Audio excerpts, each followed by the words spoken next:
Hello everybody, my name is Bald Omni-Man, and I want to say from the heart that it is my great honor to be your host today for the Berserk Method 2025 5th edition. This is a free self-coaching resource that I put together every year in May to honor someone that I look up to immensely, and that would be Kentaro Miura, the author of Berserk.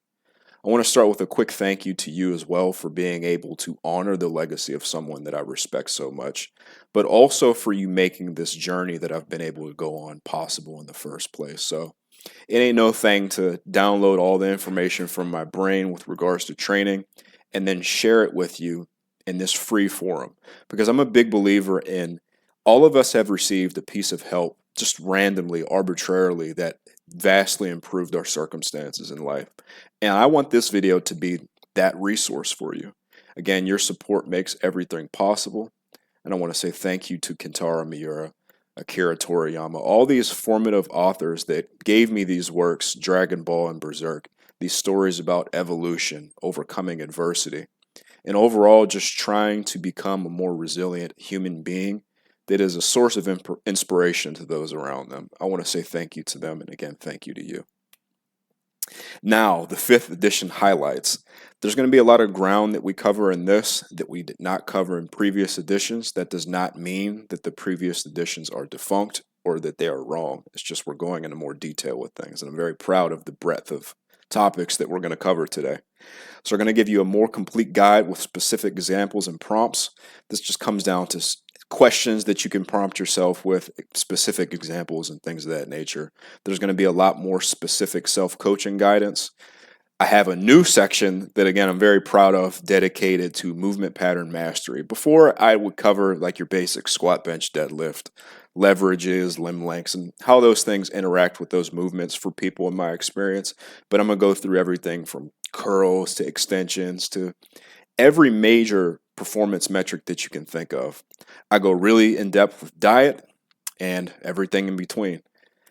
I want you guys to have some fun. Here's how I want you to use this guide. First and foremost, if you're an OG to the channel, like the video, subscribe so that this video can get pushed out and so that as many people can use it as possible. Because you remember the first time you watched one of these videos. People tell me all the time how useful it was to them, and I want that to be someone's experience coming into this one.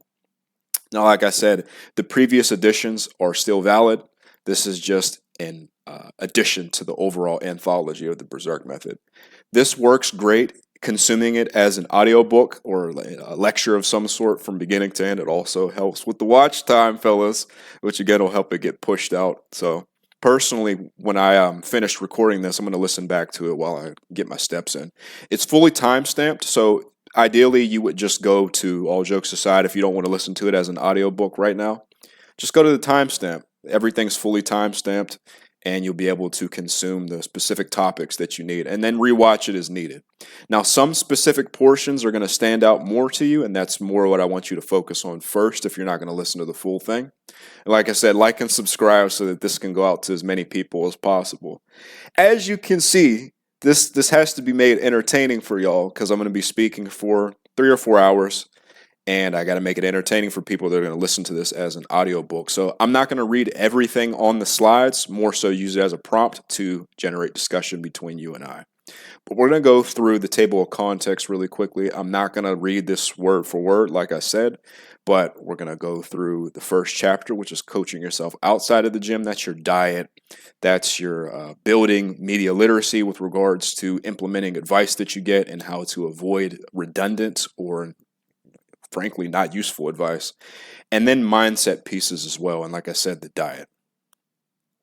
We'll go into the building movement mastery, and as you can see, that's every major movement pattern that we're going to go through. Coaching yourself at the gym, which is distinct from coaching yourself obviously outside of the gym. This is good in the gym habits, good checklist that you can use to check yourself. I used to call it the check yourself checklist. We go way more in depth with things that you could do that. And then more on logbooking. I feel that that's something that I didn't really talk about the way that I wanted to in past editions, but again, we'll give specific examples when we get there. We'll go to practical Berserk Method programming, things that really make my type of programming distinct, how I approach new programs with clients, whether it be through PT, online coaching, whatever the case may be. and then a masterclass on something that a good friend of mine, Sam, and I talk about all the time, which is creating momentum in our training. And then last but not least, we'll go through some recommended programs. So strap in, get yourself a nice little drinky drink, a nice little snack, and then we're going to go ahead and get started. We're going to start with just talking a little bit about the Berserk Method anthology, starting with what is the Berserk Method in general. Like I said, it's a free self-coaching resource, but it has evolved with time. And at a high level, what every edition aims to do is to give you the best return on investment with the type of training that you use. So not everything has to be complicated. We want to give you a simple solution that gives you a great return on the type of effort that you put in. So I want to make things systemic in that you have a system that you can follow. But again, you could almost, I don't want to say not pay attention, but it's just easy to follow. I'm really big on outside of the gym variables because a lot of times it's not necessarily what you're doing in the gym. Maybe about 50% of the time it is. The other 50%, which is a huge swath of people, it's what you do outside of the gym. And overall, it's about adaptability because Guts from Berserk, he's a big, horsely, chatty guy that is built for whatever situation you put him into. And that's kind of the type of aura that I want to have with the Berserk Method. Now, to talk a little bit about the first edition so that we can talk about where the fifth edition is at. Again, this was 5 years ago I made this. I'm a really big believer, and I always have been, in upper-lower. I used to say 4 days a week was the best, and I think that that's still great. We'll talk about that, though. I used to do back work every session, and I got that from Dan Green. I really felt that back work in general, especially at the time that I made the first edition of the Berserk Method, was something that people kind of paid lip service to. So in programming with the Berserk Method, I came up with ways to be able to do that without doing too much every session and getting people really good results. I had a big focus on training one upper body lift and one lower body lift as primary movements, and then having those be our primary performance metrics and not a variety of performance metrics like I tend to ascribe to today. As well, we had the tier 2 movements like I talk about today. It's just less in depth with the first edition. My breadth of knowledge was not as wide as it is now because I know enough to know that I know nothing. And I know that every year I'm going to learn that much more than the year before. But the last distinctive part of the Berserk Method, which I kind of don't use anymore, just depending upon the client, I will, but year-round submaximal singles. And the idea behind that was just for you to be able to demonstrate good physical fitness year-round without having to spend a lot of time peaking. But here's the new Berserk Method. Starts with the Golden Age Guts, and then into Guts in his current iteration for those that are Berserk enjoyers. He has the Berserker armor now and the Dragon Slayer. But the new Berserk Method, again, ascribes to that upper-lower methodology. I do believe that for most people, this is going to be the best split in terms of just overall days in the gym versus recovery away from the gym. But I opened it up to 3 to 5 times a week, just depending upon what your split looks like and how much time you have to go with it. And there are going to be some sample programs at the end that give you examples of each of those. A change from back work every day is to working every muscle, not just your back, as often as possible for it to be recovered and strong enough to perform well. And what that means is not only are you just recovered muscularly, but your joints and your tendons are recovered, and you can put in a good performance. We'll talk more about that in a second. Like I said, we diversify out to multiple performance metrics, and then upper body and lower body are trained very differently in terms of how we set things up and approach things mindset-wise.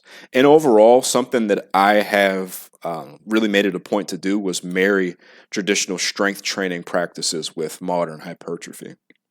But just to break the ice, I do this every edition. I used to have just a list of 10 lifts to do. I'll talk about these at a high level, but I have the new Berserk Method staple strategies instead of just only lifts. Those lifts come alongside strategies.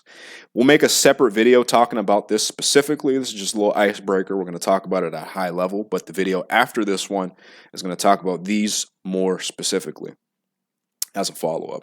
In general, when I take someone new, whether I'm working with them in person or online, I'm going to fill in as much volume as possible with the upper body with weighted calisthenics without introducing any redundancy, meaning if they're already doing something similar, I'm not going to just add more. And what that'll look like is doing weighted dips, weighted pull-ups, weighted inverted rows. And the reason for that being is that these are heavy compound movements that we can train as heavy performance metrics, similar to a heavy bench press, similar to a heavy barbell row, but they're less fatiguing. Don't ask me why. A lot of people talk about open versus closed chain. I just know experientially that weighted calisthenics are less fatiguing, and I don't question the why. I just accept the truth for what it is. They're just less fatiguing. And that's why I like filling in volume with that, because you can train at a high intensity for longer and do more effective work when you're able to recover from it better. I also like filling in as much volume as possible for the lower body with machines or just more stable variations in general.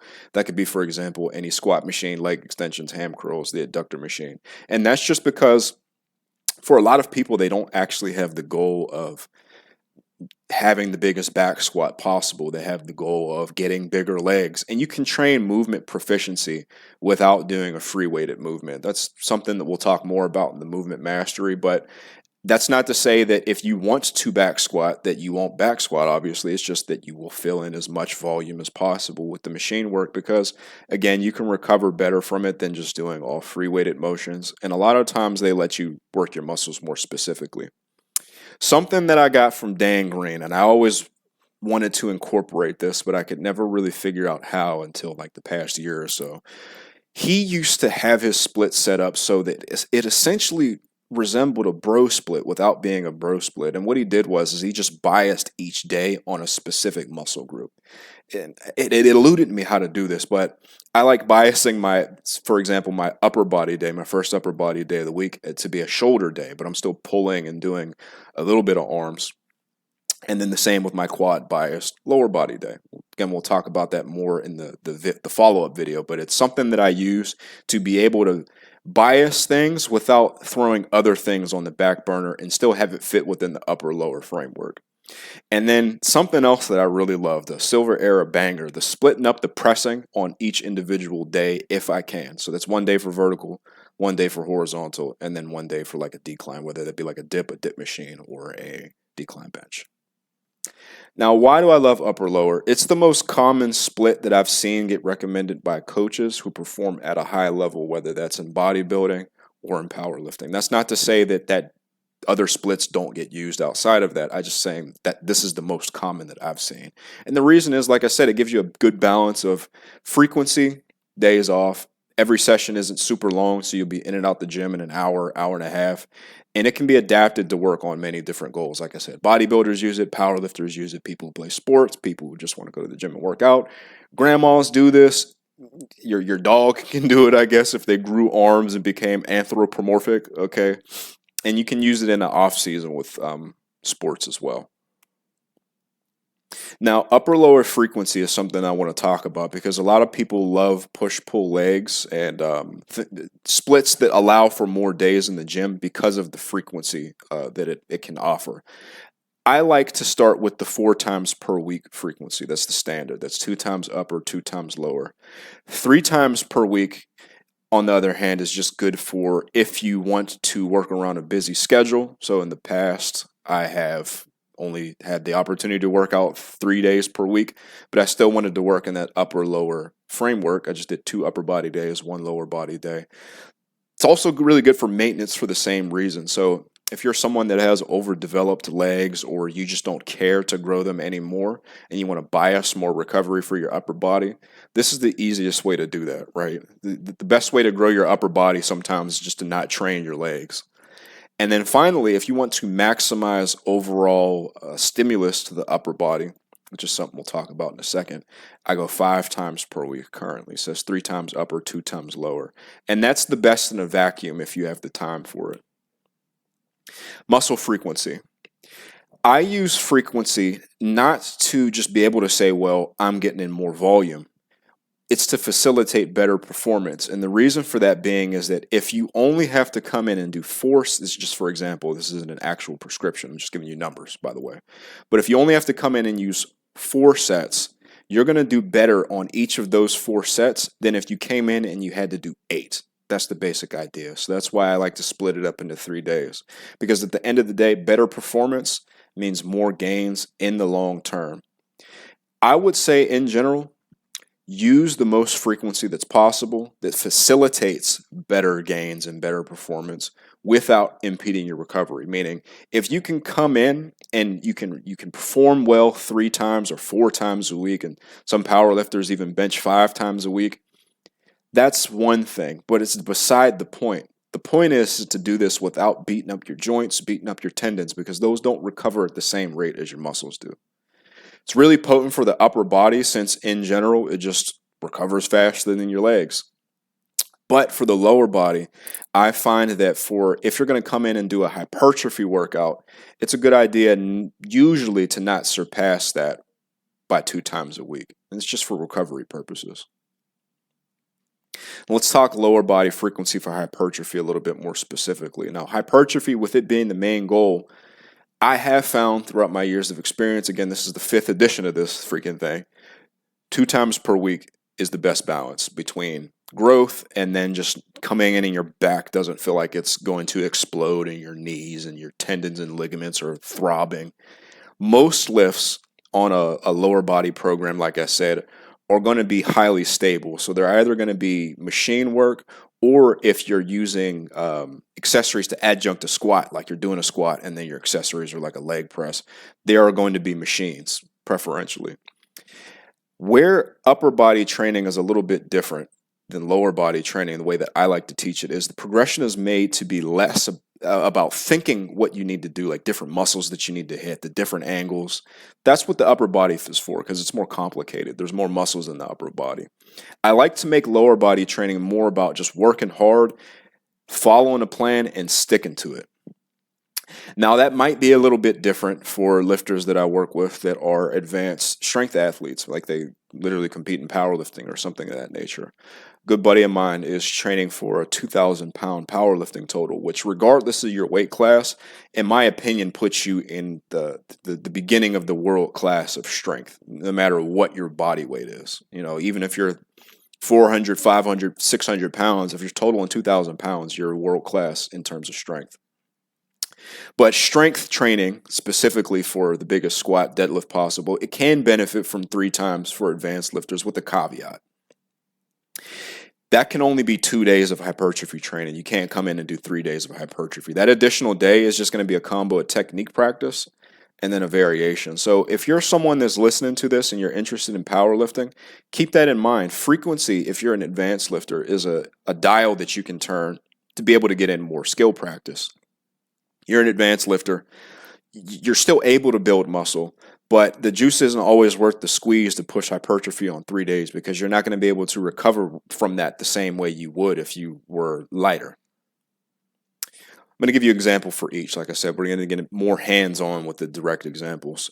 Harry Hypertrophy, the alliteration king, trains 2 times lower body per week. Okay, no accent. I just arbitrarily decided to do that because I said lower body king or whatever I said. But he does a squat machine, a leg curl, a quad isolation, a hinge, and then maybe some calves if he cares about that. Maybe. He does distinct variations on each day to avoid redundancy. Falls in line with what we just talked about. But Johnny Peach Boy, like I said, he wants to get that 2,000-pound or 900-kilogram powerlifting total. So he's going to train 3 times per week.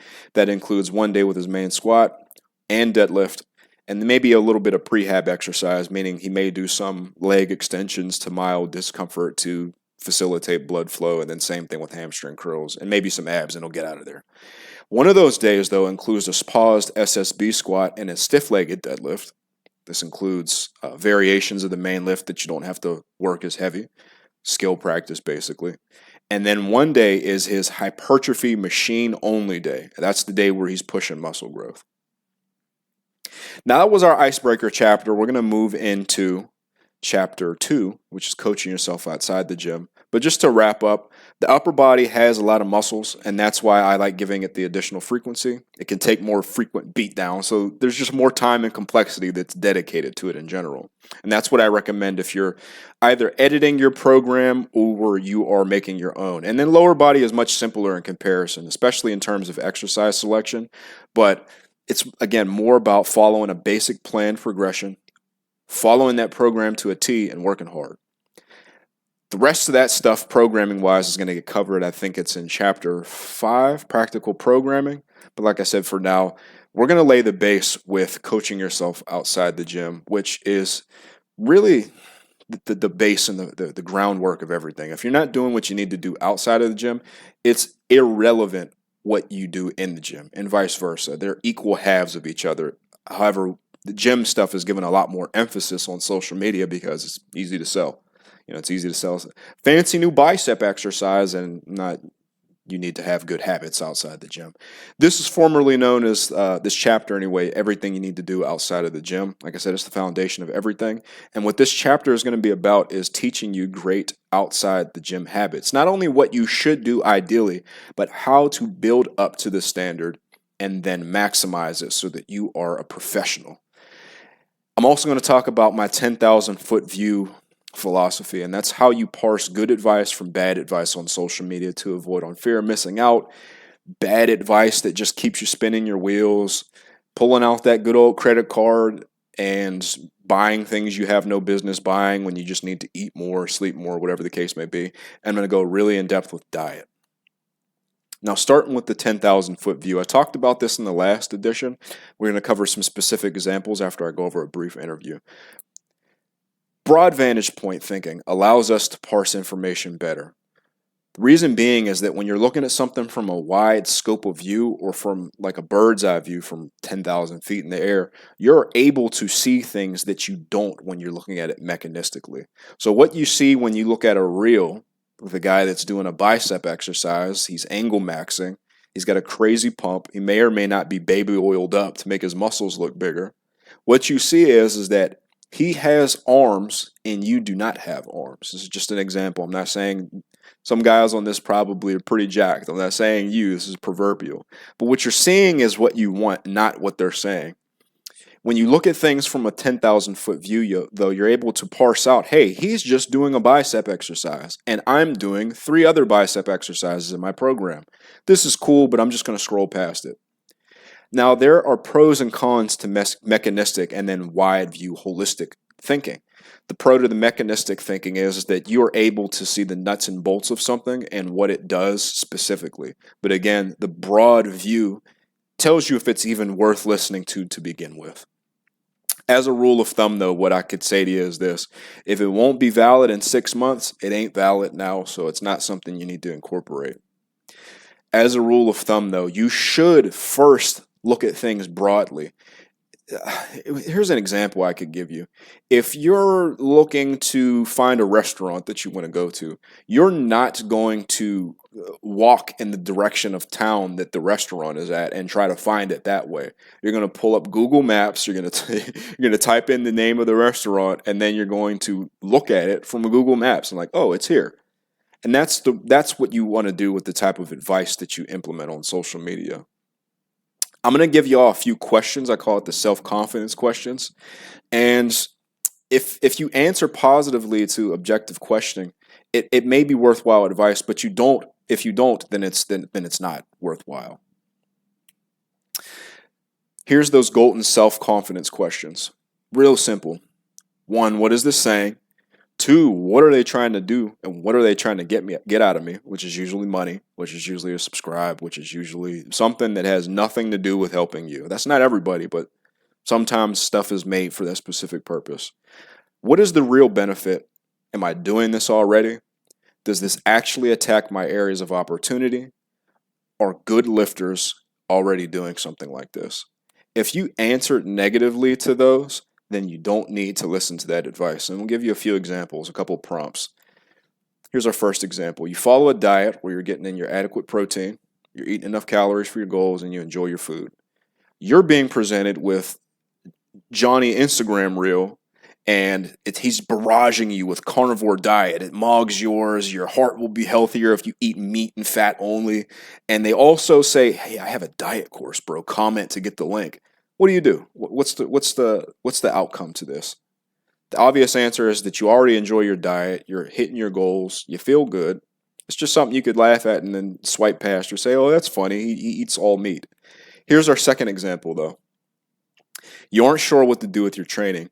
You frequently try new workouts, but you haven't progressed in strength on anything in a meaningful way in 6 months. You think you eat well, but you don't really track what you do, and you're presented with reels from Johnny Instagram Reel talking about new exercises for you to try. What do? The answer presents itself to you. You look at what you do outside of the gym, because although you think you eat well, and you may very well do a lot of things well, there are boxes that you're not checking outside of the gym.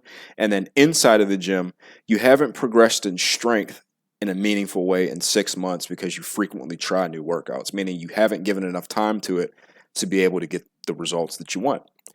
And for our last example, you make great gains over the last 4 years, but you find that a few lifts in your program aren't progressing well. You keep meticulous track of all aspects of your training and diet, and then you're presented with Johnny Instagram Reel talking about strategies that you can use for breaking plateaus. What do? This is an example of a piece of advice that not only is good and applicable, but it's applicable to you. So you can take his advice for what it is. This all comes down to what I like to call building a lifter's mindset. It's about having a strong inner voice and being invested in knowing, learning, and doing, which is knowing things, learning more, and then doing the damn thing. Knowing what to do makes you confident. I like to talk about the 3 C's: courage, competence, and confidence. Confidence is great. You want to have confidence in what you're doing and in your decision-making skills. Knowing that you can always learn more is going to keep you humble. That's going to leave you a better lifter because you'll be able to receive the advice that you encounter from Johnny Instagram Reel or Johnny YouTube video, like right now, for instance. And then learning as much as you can about your body is also something that you want to do as a lifter, because if you're self-aware of how your body responds to things, you're able to qualify or disqualify certain things without even trying them. Doing the work in and out of the gym makes you accountable, which means if you don't get the type of results that you want to get, or if a piece of advice isn't working, you're able to say objectively, well, it's the advice, or it's something that I am or am not doing. A good way to build the lifter's mindset, which is ultimately just falling in love with the process, is finding fun ways to marry lifting with your other aspects of life. This comes into play with building outside of the gym habits, which is going to be the lion's share of what we talked about today. Our habits at the end of the day outside of the gym should do a few simple things: help us recover and then optimize results. Overall, what this adds up to is a couple simple things, dude. It's not a lot. You get as close to 10,000 steps a day as you can get. That reduces all causes of mortality. It keeps your body composition down. And overall, it's good for your mental health. You want to have high protein to recover and build muscle, quality nutrition so that you don't feel like the bass in a 1990s rap video. Dun, dun, dun, like your stomach doesn't rumble after you eat stuff. You know what I mean? Your stomach doesn't hurt. You want to get restful sleep and then minimize stress while you're awake, which is just avoiding people and things that are not conducive to the type of life that you're trying to live, whether that's friends, family members, or anything in between.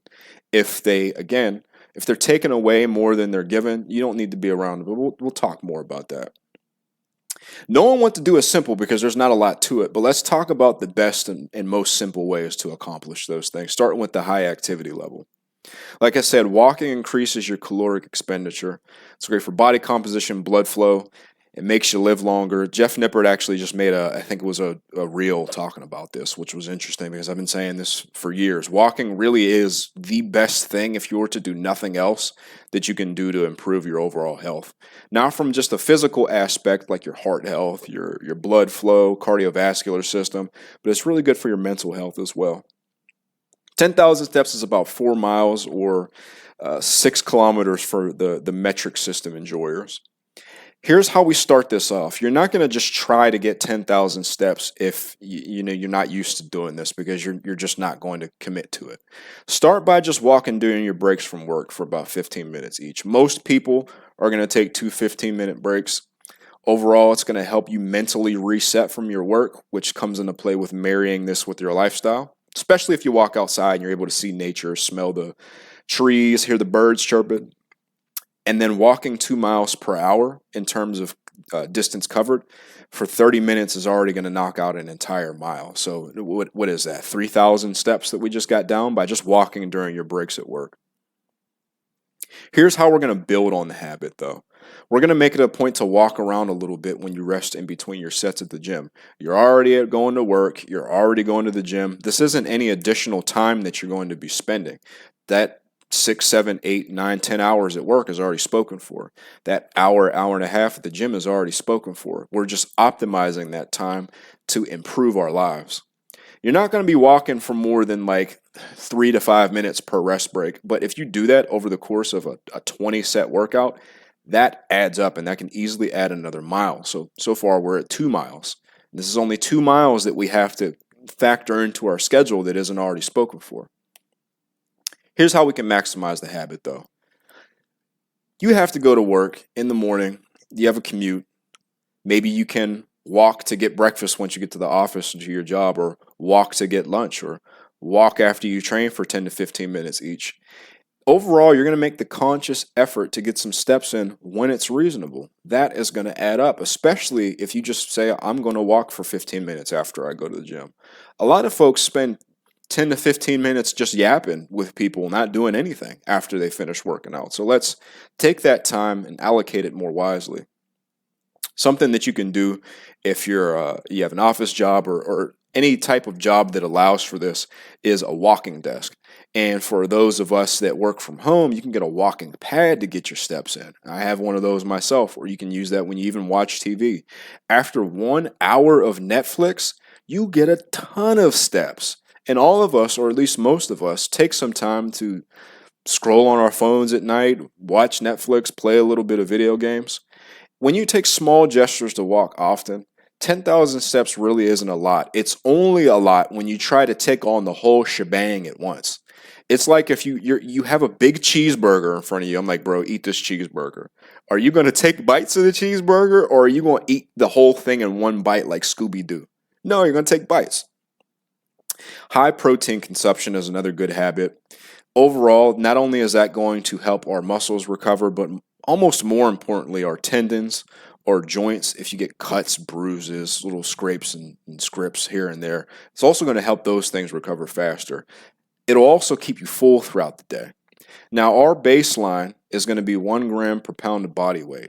Slightly more is better, though, because like I said, your tendons and your joints eat up a portion of the protein, proverbially speaking, that you consume.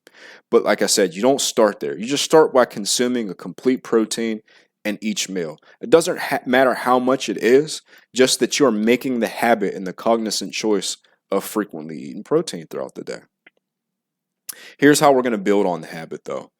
Once you're beginning to eat some with each meal, you just make it a point to eat higher protein options. So my buddy Sam always talks about how Captain Kirst used to freaking eat hot dogs only or whatever. And then you can go from that to eating 80-20 beef, and then from that to eating 90-10, and then really lean 97-3, or you can go from drinking just milk to eating a chicken breast instead. Doing those things alone can easily double your protein per meal. And if you eat 3 times a day, you can very easily get in 100 grams of protein just from protein sources. And then your actual count is going to be higher because you get your non-incidental, or rather your incidental protein sources from your rice, your bread, your potatoes, your carb sources. Here's how we maximize it, though. Protein supplements, they're very helpful. Don't buy anything full cost. Abuse those discount codes. You see a 50% discount code, use it. You see someone's protein freaking sold on another website for cheaper, unfortunately, they're going to make less of a commission now because you're going to buy it where it's cheapest at. Make it a point to eat slightly more of your main protein source, though, with each meal if you don't want to buy a supplement, which means if you're used to eating just 1 chicken breast, you eat 1.5. How you make this easy to do is to just cook your meats or your plant-based protein sources. I like tofu, so I'll pan sear it, and then I'll stick it in the freezer after I already prepare so that I just have to microwave it. Because you're already getting in a lot of protein, doing any one of these things is going to get you to the top end of your protein goals easily. Most people watching this are not going to have to eat more than 160 to 200 grams of protein. And going from hot dogs to eating 200 grams of protein, like I said, if you try to eat the proverbial burger in one bite, you're not Scooby-Doo, bro. You're not a snake. You can't unhinge your jaw and eat the whole thing. But just making those small actionable changes are going to make it a lot more manageable for most. Now, more importantly than just the protein, though, is getting in quality nutrition, because this is important for overall health, whether that's gut health. Gut health ties into your mental health, according to science as well, apparently. And overall, just feeling good and feeling strong with the things you eat. Quality nutrition is eating enough carbs to perform well, simply put, and then eating enough veggies to support your health, like the micronutrients, and then having enough electrolytes, that's salt, magnesium, calcium, and potassium, to be able to recover from your training and perform well during your training. Steps are pretty similar to increasing your protein. You just start with a small change. It adds up over time. The biggest thing about eating well is just cooking. And cooking is just following directions. And we'll get into exactly some tips and strategies that you can use. But the age-old question, should you bulk? Should you cut? Should you maintain? Here's the truth. Here's the honest truth. A calorie surplus at some point is needed for gains for 99% of people, unless you're someone that just doesn't need to eat in a calorie surplus because of your genetics, which means that you're on the right side of the bell curve all the way at the down at the bottom. That is not most people. That doesn't mean, though, that you always need to be eating in a surplus to grow. Meaning, if you've gained 10 pounds of fat alongside your muscle, you have 10 pounds worth of extra calories on your body to work with. Don't just get fat, though, bro. Set a weight cap so that you don't get a gut, so that you aren't unhappy with the way that you feel and the way that you look and the way that your clothes fit. But if you're really skinny and you've never eaten in a surplus at all, you just are not going to grow. That's subject to change, like I said, depending on if you roid or what your genetics are like. Now, just to talk about the different types of boxes that you want to check with your meals. If it doesn't fall within pre, intra, or post-workout nutrition, you're just filling in overall building blocks of calories, protein, and micronutrients, just to overall fit a total. But these are the meals that you want to make sure that you are having if you do workout, ideally. That's going to be your pre-workout nutrition, your intra-workout, meaning during your workout, and then post-workout, meaning after. Pre-workout nutrition is easy. Some quick digestion carbs, sodium, water. That could be some honey with some salt, and then a bottle of water, some fruit and salt and coffee. Intra-workout is going to be pretty similar. We've lost water and salts through sweat. We want to rehydrate with some simple sugars and then some electrolytes. So that could be my favorite. They still haven't freaking sponsored me, man. Maybe I need to send them another email. But Body Armor is coconut water with sweetener in it, basically. So it's your potassium, magnesium, and if you get the kind with sugar in it, it gives you your sugars as well. You could do 100% fruit juice, not that fruit juice from concentrate crap, and then you can put some salt in it to give you a little bit more electrolytes. Or if you got a little bit of money, is those Fairlife protein shakes. They actually have a good amount of sodium and electrolytes in them, alongside giving you some fats as well. Post-workout pretty much is going to be a normal balanced meal. Just make sure you salt your food and you're eating a lot of vegetables so that you get your electrolytes. Or fruits if you want to eat fruits. So kiwi has a lot of potassium, potatoes, bananas, things of that nature. Here's your meathead grocery list. Here's some things that are just helpful to have on hand. If you are unsure of boxes that you need to check, here's a good framework for you. You got to start with the spice and seasoning blend, dude. You got to make your food taste good. We'll get into some basic cooking stuff in a second. Just make sure you have your spice and seasoning blend. I'll give exact examples when we get there. You want to have 10 pounds of your preferred lean protein source. If you're doing beef, do your cheapest cuts of beef, because we'll get into it. You can cook cheap beef to make it tender and delicious. Eggs, your dry cereal, potatoes, and rice, along with your pasta. That is the holy quartet of carbohydrates. Your honey, cooking oil, fruits and veggies. And then 2 major freaking keys with the price of eggs. Honestly, dude, I'm going to give you some egg recipes in a second, but with the way the economy is with the egg prices right now, string cheese is low in fat. It's got basically the same amount of protein as eggs. Doesn't have all the same vitamins and minerals. You can get those for veggies, but it's a lot cheaper. It's my secret egg replacement since it's like half the price. And then canned salmon also is a really good adjunct to protein. It's low in mercury, or it doesn't have mercury at all, depending upon the brand, and it gives all the basic nutrition that you get from fresh salmon. But here's the Meathead Cooking 101. Master those basic food preparation skills, dude. It makes your food taste way better, and it makes it so that you don't have to order out so much or just eat snacks and junk food all day. Dry brining for any type of meat is going to make it delicious, and it's going to make it tender. And what that is you just cover it in salt on both sides, stick it in the fridge overnight, cover it and everything, and then when you take it out, I don't know what it does scientifically, but it just makes your food taste better, and it makes it a lot more tender. So if you get your outside round steaks, which is very lean, very toothsome, I should say, and if you dry brine it, it'll be a lot tastier. Same with your skirt steaks. I do it with chicken breast to make it tender and delicious. Also get yourself a meat thermometer so that you don't overcook it. You can look up the basic temperatures that you need to cook meat to based upon your preference. Get your spice blend. That's your paprika, chili powder, garlic powder, onion powder, salt, pepper, dried herbs. The glazing technique is very important though as well. What you'll do is basically when you cook food, there's going to be some meat drippings stuck to the bottom of the pan. You put in a little broth or water, even sometimes I use, just to get that meat juice to start to sizzle up and turn back into a liquid.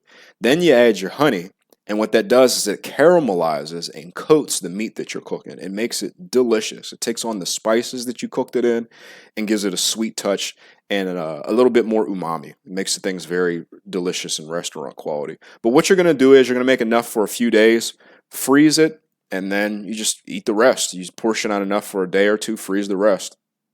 You're also going to find some low-calorie sauces that you like, whether that be your sriracha sauce, your regular ass hot sauce, your spicy ketchup, and then a low-calorie barbecue sauce is really good to have in the fridge as well. Now, I'm not going to go through each of these recipes. You can go ahead and stop it here. You'll have enough time to pause to get through each recipe.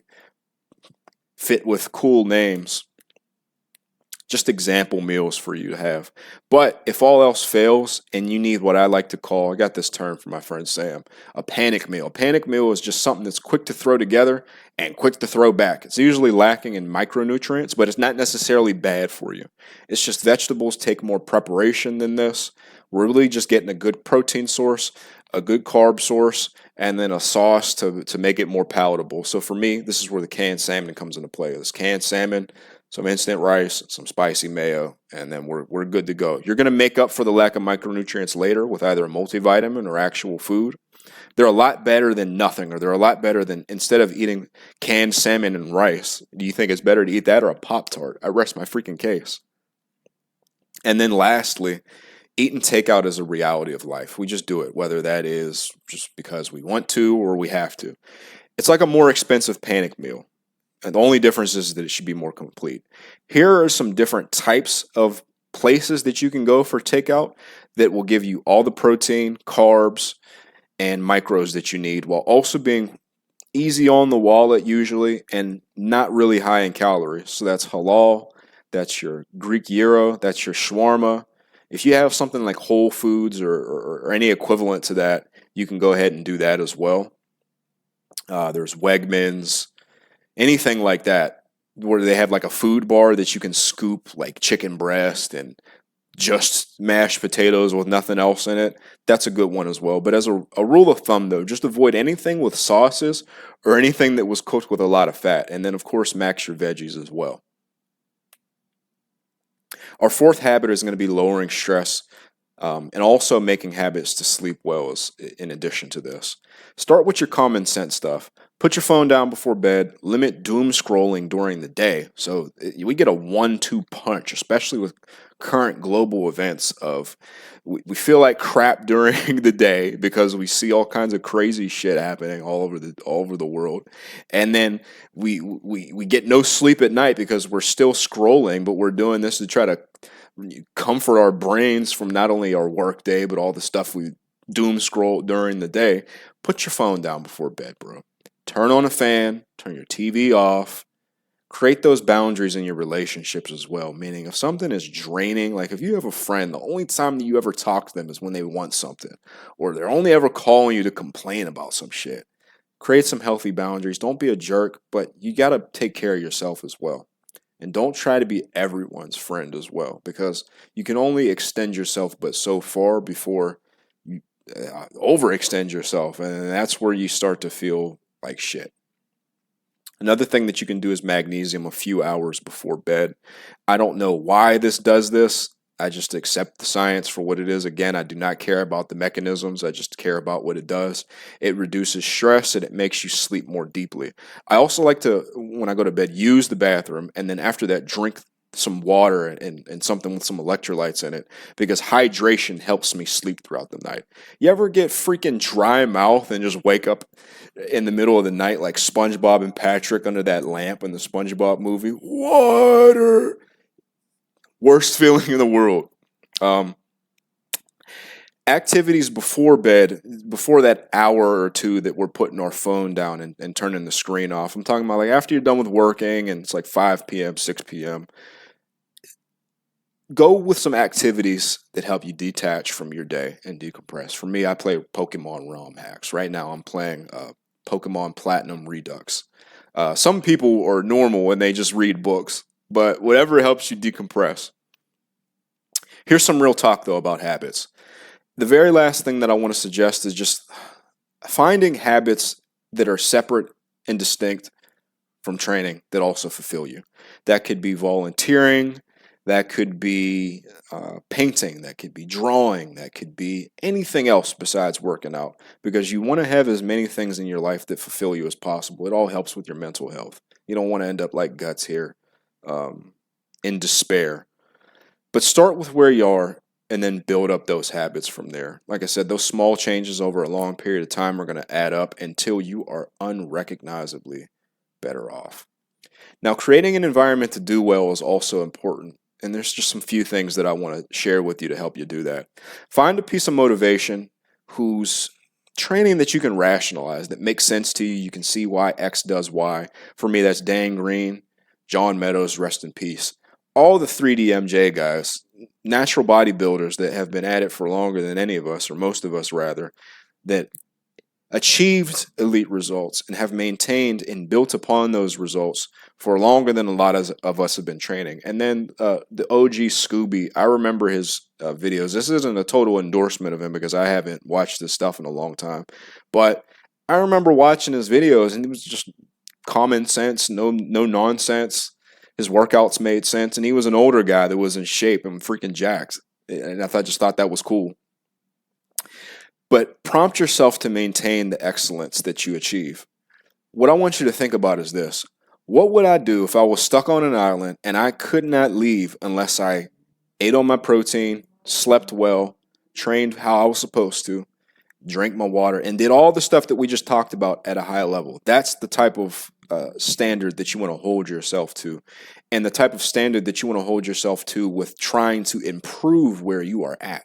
Meaning, if you eat hot dogs only for protein, that's a lot better than nothing. Let's get committed to eating chicken breast instead of hot dogs, if possible. Also, developing lifter IQ. This comes into play with self-accountability in terms of not making progress or making progress. Are you not making progress because of your plan or your process, or is it because, well, I'm just not doing what I need to do outside the gym? You also want to try to create a flow state, meaning you get some buddies that are on the same path as you. You pay attention to what you guys are getting into, and more specifically, what you are doing at the gym. Music helps with that, but also just not looking at social media while you're working out. I want to talk a little bit about effective goal setting because it helps with all of those things. And my explanation for this is a little bit more grounded these days. If you start with this, you're going to find your way. Most of y'all should just start with just showing up and having a positive attitude. You're going to allow yourself to grow to like your routine of getting in there, training, eating, recovering. And you'll make those small decisions that optimize over time instead of trying to eat that hamburger all at once. Like I said, eating chicken instead of hot dogs. Once you enjoy it, though, and you have a good relationship, then that's when you can decide, what type of lifter do I want to be? What do I want to do? Because you can tell yourself that better than I can. Here's how you get your foot in the door, though. In terms of overall broad thinking, though, I do think that most should think in terms of medium-term goals and then long-term, like over the course of 10 and 20 years, desires that you have holistically. For example, a medium-term goal would be I want to increase my pull-ups. And then a long-term desire for lifestyle would be I just generally want to have a healthier body.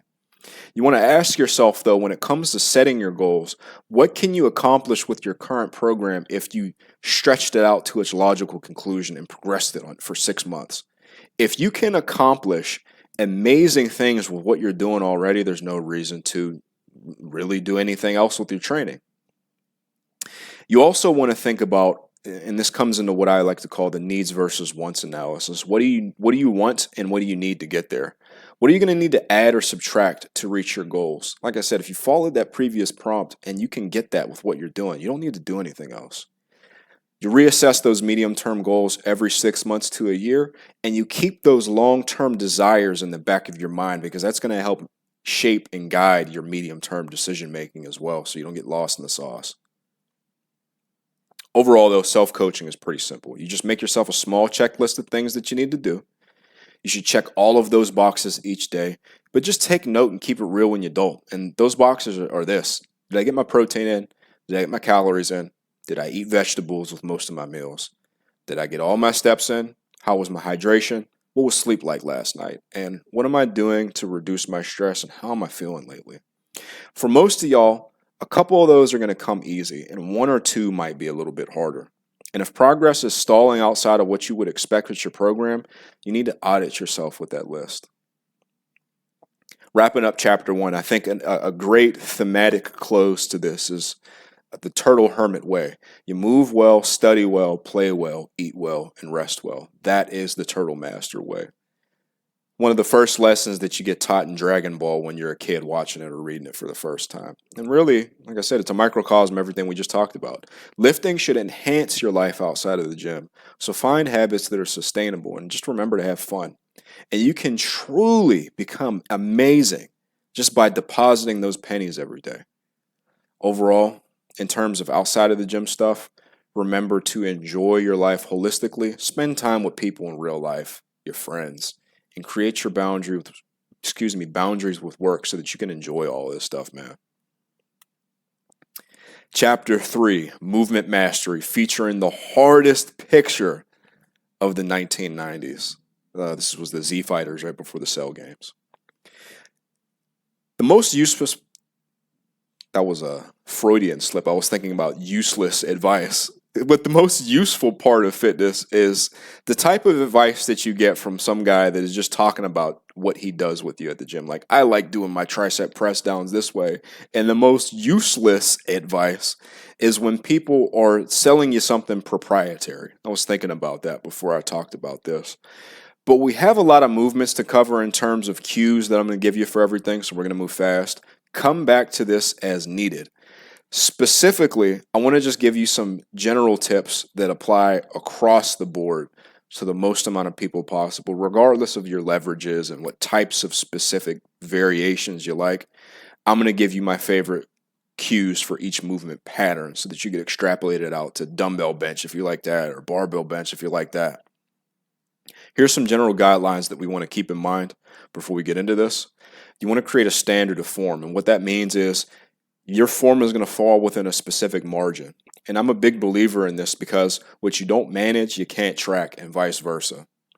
You want to allow for some reasonable margin of error with what you do. And what that means is when you record your sets, you're not going to get overly obsessed if one rep is a little better or a little worse than the other. You're going to get obsessed if one is significantly shittier than the other one.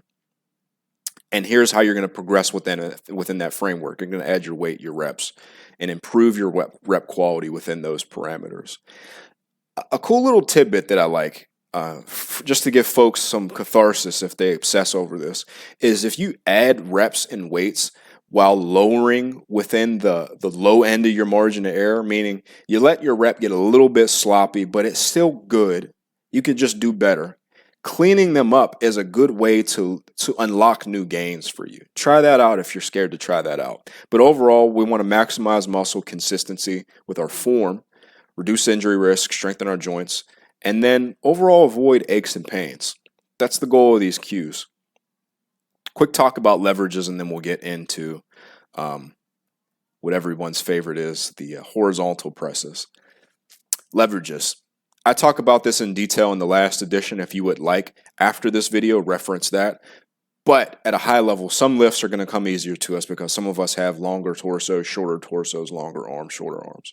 Everybody, though, can improve their form, and everyone can find lifts that hit their muscles well. All of these cues, like I said, are going to be generally applicable the most, so it's not something that I want you to think about right now.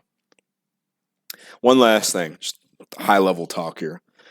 Internal versus external cues are basically the difference between internal cues being what you can feel and think about that others can't necessarily see, and external cues being what you can actually see. So for example, an internal cue would be you're bench pressing, you can feel that your hand is not pressured evenly on both sides, but it looks on the outside that you're gripping the bar evenly. That's something that you feel. Also, how you brace is something that you can really only feel, especially if you got a shirt on. How something feels in your joints with regards to how you're positioned is also internal. External is pushing your knees forward on squats, pausing longer on presses, things of that nature. Keeping track of both is key. It's not complicated. Just pay attention to your reps and take note of what you feel and what you see when you record your form. Now here's our boy Biscuit Oliva from Grappler Baki bench pressing, I believe, 500 kilograms.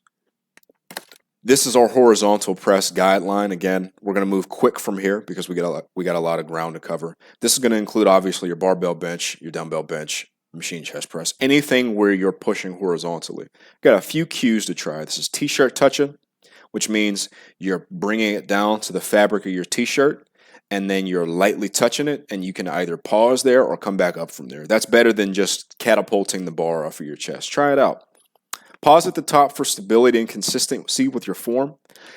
Big thing with stability in terms of your setup, though, especially on a barbell bench, is depressing your shoulders, which is basically just like taking your shoulder blades and imagine them putting them in your pocket. Use a bulldog grip, which means grabbing the bar a little bit diagonally so that you're holding it in the meat of your hand and not your fingertips. And then a little tidbit for fellows that are on the larger side or got bigger backs. You can lift your head on the eccentric to make room for your arms and shoulders to come down. And that's a tidbit that I got from 3DMJ. Here's some real talk about some common troubleshooting, though. A few of those cues are going to come naturally to you, but there'll be one or two that you need to actively practice. So start with those. In general, though, the biggest game changers are going to be the t-shirt touch and then depressing your shoulders. If you're doing a barbell bench press, one last little piece of information that I can give you that I see all the time is just take a grip width that lets you unracked with fully locked elbows.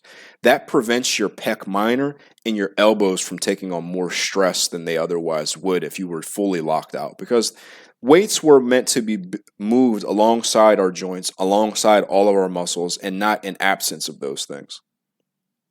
Here are some useful accompaniments to your horizontal presses.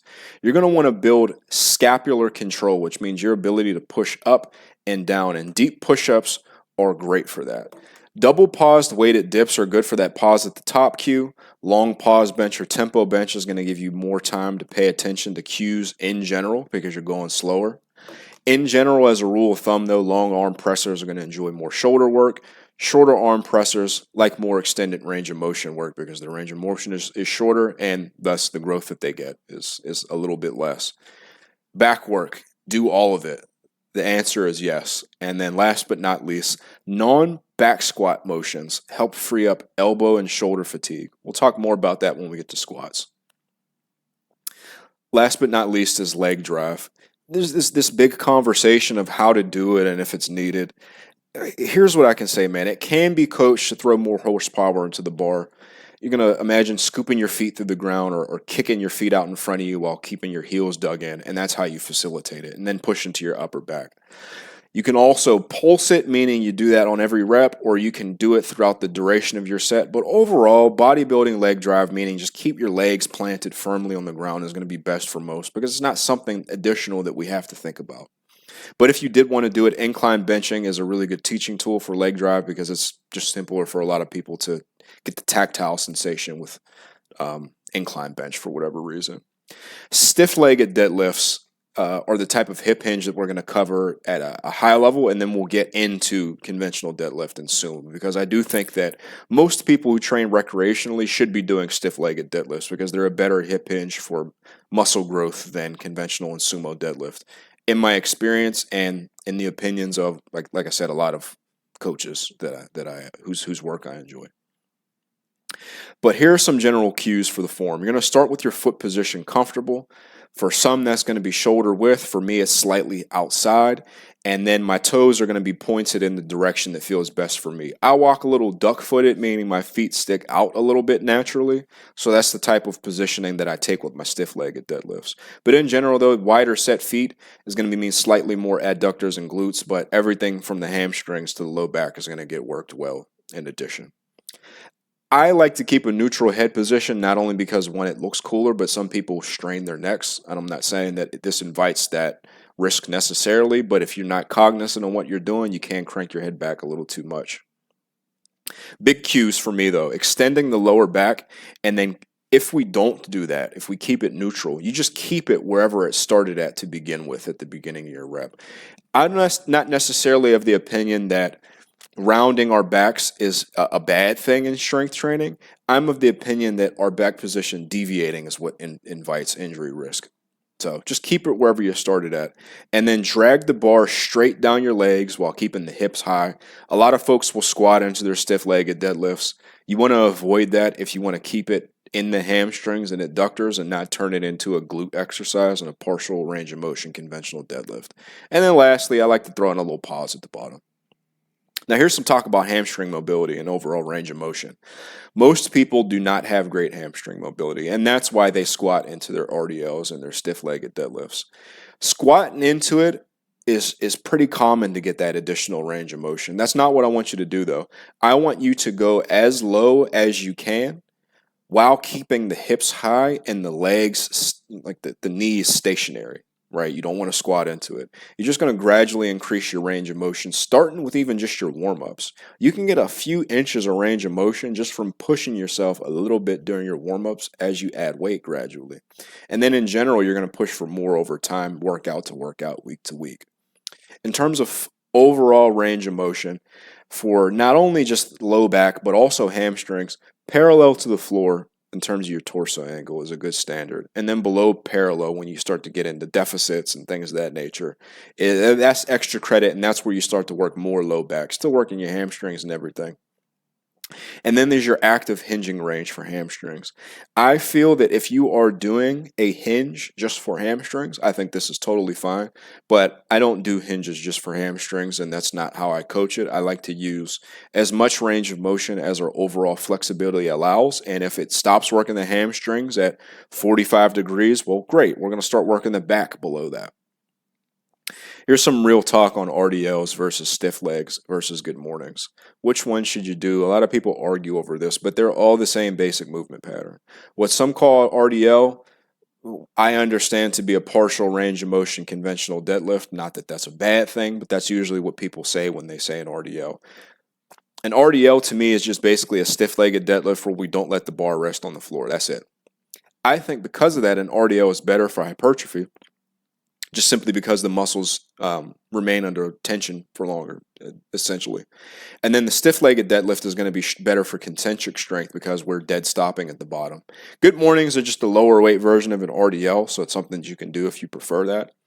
But I prefer that most lifters train RDLs because I feel that, one, they just look cool. They look cooler than good mornings, in my opinion. But I'm also a big believer in using a heavy bar in hand hinge just for strength development.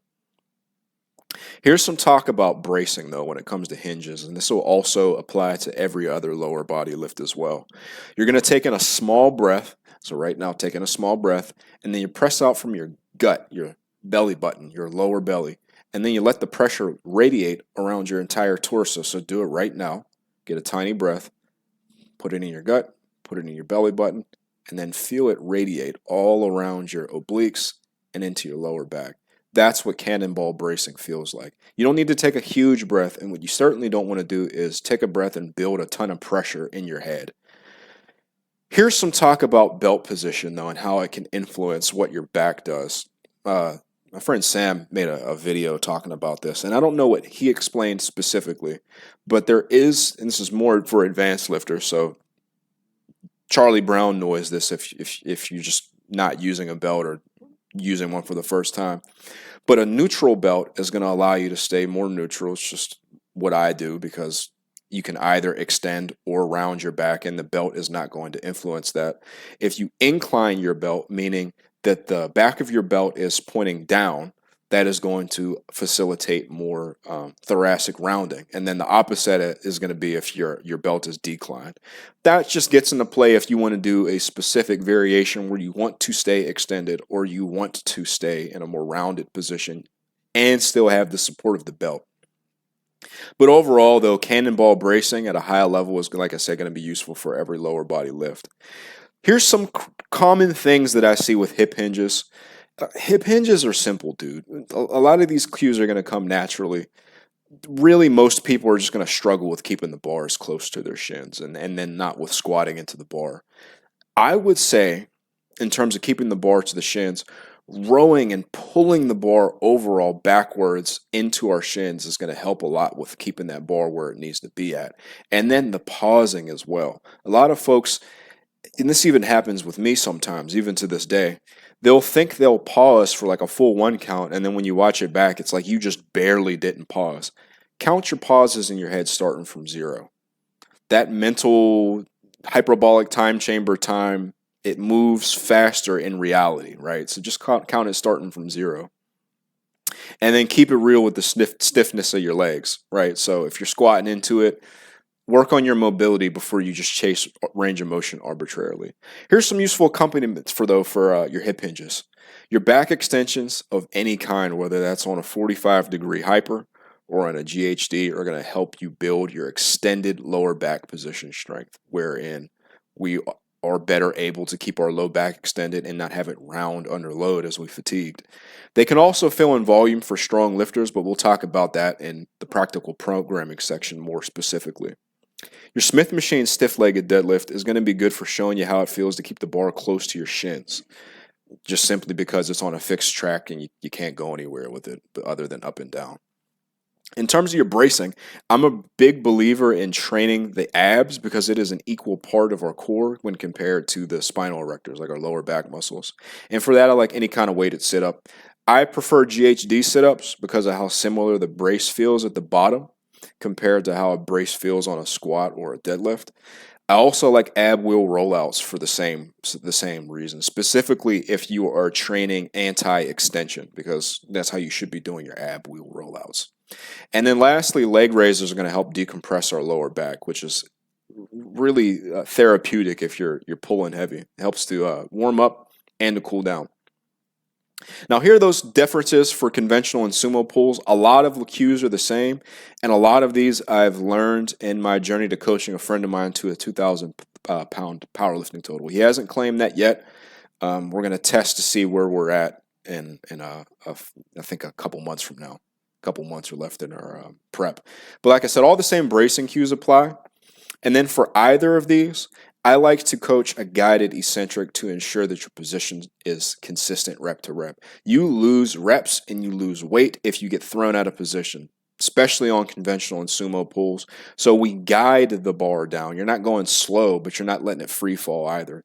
The bar will bounce down laterally back and forth if you just let it drop. And a lot of people will do that as a means of just saving strength to be able to eke out more reps and ego lift, basically. But it can have the opposite effect if you get out of position, which is it's going to happen if you do that. Sumo pullers, in my experience, just need to take more time to pull the slack out of the bar when compared to conventional. Probably having to do with more joints being used in a sumo pull when compared to a conventional deadlift, meaning your hips are getting spread outwards and there's more hip mobility that comes into play. Grip width is going to depend upon how large you are. Some guys, if they're really big, their grip can look like a snatch grip in terms of where they're grabbing it, but in general, a little wider than what you're used to usually puts you in a better position to pull from a good start position. It's a good rule of thumb. So take wherever you grab the bar from now, go half a fingertips width or less, wider. It's like the smallest adjustment, and you're going to be able to get into a better start position. Try it out. You'll love it. Some other differences. As a conventional puller, bad habits with rounding your back too much to get into a more advantageous position is only going to hinder you long term. There are people that pull with a more rounded back posture. There's nothing wrong with that. But if you allow that to deviate too much, it's not going to allow you to realize your full potential. And then as a sumo puller, you're going to want to build more volume with a stiff bar in general. The more you can do that, the better. And the reason for that is that you get more out of a deadlift bar as a sumo deadlifter if you're able to put more than like 4 or 5 plates on the bar. You get a proportional benefit to that. And a lot of folks will ego lift all bumper plates, deadlift bar, straps to be able to load more weight on the sumo deadlift and not use it developmentally or even to get good skill practice for the sumo deadlift, right? So just use the stiff bar in your off season if you can. Conventional pullers are usually going to only need to train variations most of the time that improve or enforce the good start position or overall good form. And then sumo pullers benefit a lot from muscular development. They get a lot out of stiff legs because the back doesn't get worked as well on a sumo deadlift as a conventional as a stiff leg. And then lastly, this is just from my own experience, long arm conventional pullers should use a stiffer bar and or do deficit stiff legs because our active range of motion is different from someone with shorter arms. A good example of this would be if you look at the difference between, say, I forget what his name is, but he was 140 pounds and he was the first guy in that weight class to deadlift 660 pounds. Forget what his name was, but there's a difference between that, like really long arms, really short torso, and then say someone with T-Rex arms. You're going to be bent all the way forward on your conventional deadlift, so it's just different. Here are your basics for your squat hypertrophy, though. This is going to be squat motion patterns from leg press to hack squats to barbell back squats. Use as much knee flexion as is reasonable for you to do so. And that's not to say that you can't grow well with partials, but you're just going to need to use way more weight. And ain't nobody trying to load up 12 million freaking plates on the leg press just to get, I mean, maybe if that's your thing, but people need to use plates at the gym just as much as you do. And quite frankly, it's annoying loading up all those plates. In general, though, for comfort, strength, and stability, this is basic stuff, but point your knees and your toes in the same direction. I say that because there are pretty strong people. I see them squat and then they don't do that and wonder why their knees hurt. In general, for hypertrophy, you're going to want to control your eccentric and try not to bounce off your knees. If you're doing this for strength, the answer is going to be a little bit different there, but for hypertrophy, you're going to want to control it and not bounce off your knees. Cool little tidbit, though. This is something that I picked up from listening to Alberto Nunez talk about on his training logs. He was mentioning in regards to calves, and it makes sense to me because it applies for quads as well, but the longer your tendons are, the more you need to have discipline with your pauses and maybe even pause a little bit longer under tension because your tendon being longer is going to create a stronger stretch reflex. And for you to dissipate that stretch reflex, because your tendon is longer, you just need to pause longer. Huge one for progress. Limit your rest pauses, meaning the breaths that you take at the top of the squat to be able to do more reps. Limit it to no more than 1. Ideally 0, because 20 reps with no rest pauses, just boom, boom, boom, boom, till you get to 20 is different from doing 3 reps, resting 10 seconds, doing 3 reps, resting 10 seconds. You've essentially done 5 or 6 separate sets of 4 or 5 reps and not a set of 20. So it's not going to carry over in your training the same way, and it's going to beat you into the ground. Not that that type of super squatting program is bad, but for long-term progress, just try to use less rest pauses. Now here's some back squat specific variations in terms of cues that I want you to keep in mind if you choose to use a barbell or a Smith machine squat as your main squat or your main performance metric for quads. Experiment with your bar placement. I know a lot of people are high bar purists. I think that it looks cooler as well, But lanky guys actually usually like to use a lower bar position. It doesn't have to be a full low bar, but just slightly lower than the bar being all the way up your traps puts the bar better in line with your center of gravity so that you can get into a good squat position at the bottom without having to hinge forward as much.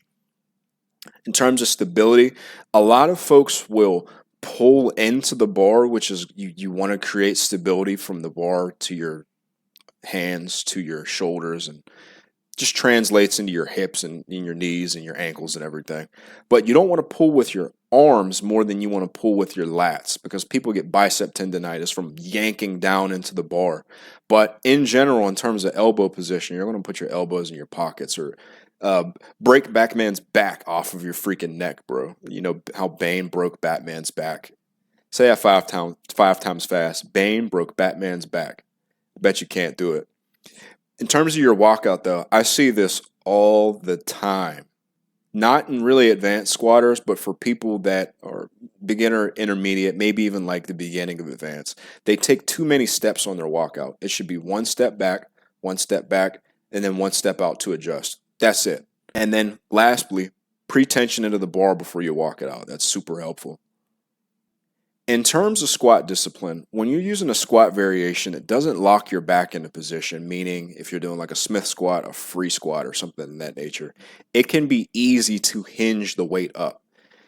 A good teaching tool for this is a heel elevated front squat. And if you are really, really bad with the hinging, a heel elevated zombie squat. If you hinge when you do this variation, you're going to either start to lose the bar or you're going to lose the bar. This was a tool that I used all the way back in 2021, 2022 to elevate my squat motion pattern to be able to get more out of this kinds of stuff. And I got great gains out of it. So try that out.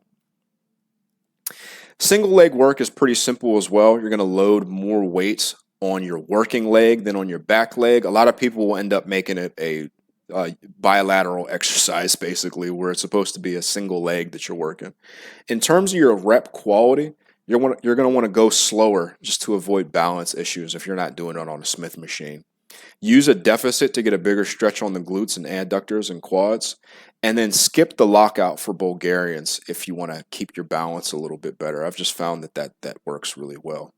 And you're going to want to tie your shoes tight. Like I wear mine like slippers, and dude, sometimes my shoes fall off when I do my split squats. Powerlift and back squats are a different story, though. And in general, squats are going to be your most fatiguing lift by far. They're more than just a squat with less range of motion. In fact, a heavy squat is going to warp your overall training economy. A squat with 500 pounds on your back is way different than a squat with 400 pounds in your back, which is different from 300, which is way different from even deadlifting the same amount. A good way to get into that top set while not hurting yourself and being best prepared to do it is what I like to call, or what is known as rather, ascending sets. So you're doing sets of 5 with the bar, then the 95, then buck 35, so on and so forth, with graduating amounts of weight until you get to your top set. And that's a great way to build technical proficiency in the warm-up. Because like I said, fatigue scales linearly as the weight increases. 3 reps in reserve with 700 pounds is in a completely different dimension than 3 reps in reserve with 405 pounds. And technical execution of your basic cues is going to be key to ensuring that you have a good time with stuff like that if you are doing a powerlifting back squat and you are really strong. Heels versus flats before we get into just some differences between hip hinges and then some accompaniments, and then finish off with the vertical presses. Heels are used to facilitate more forward knee travel or just to allow you to squat to depth with more upright body posture.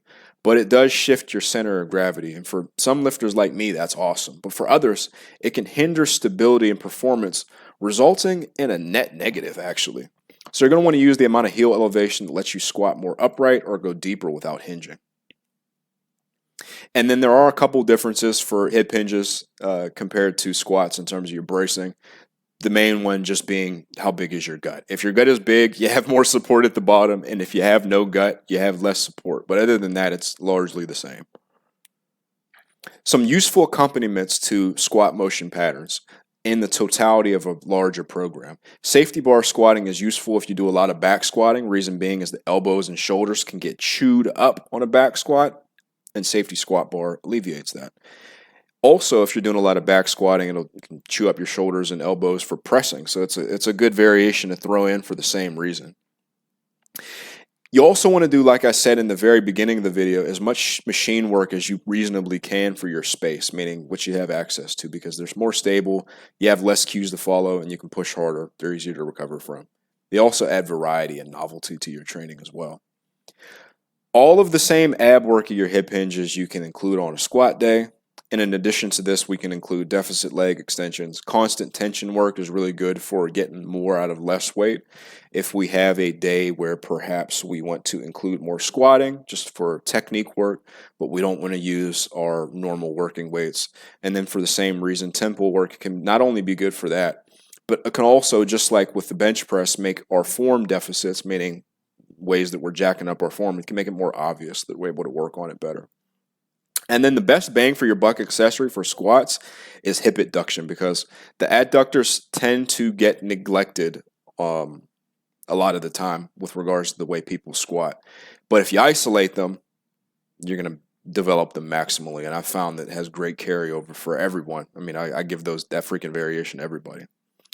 I have our boy Julius from Hinging overhead pressing what appears to be, those got to be 100-pound plates, man. Look at the way that bar is bending. So I'm going to assume 800 pounds. But here's some basics for vertical presses.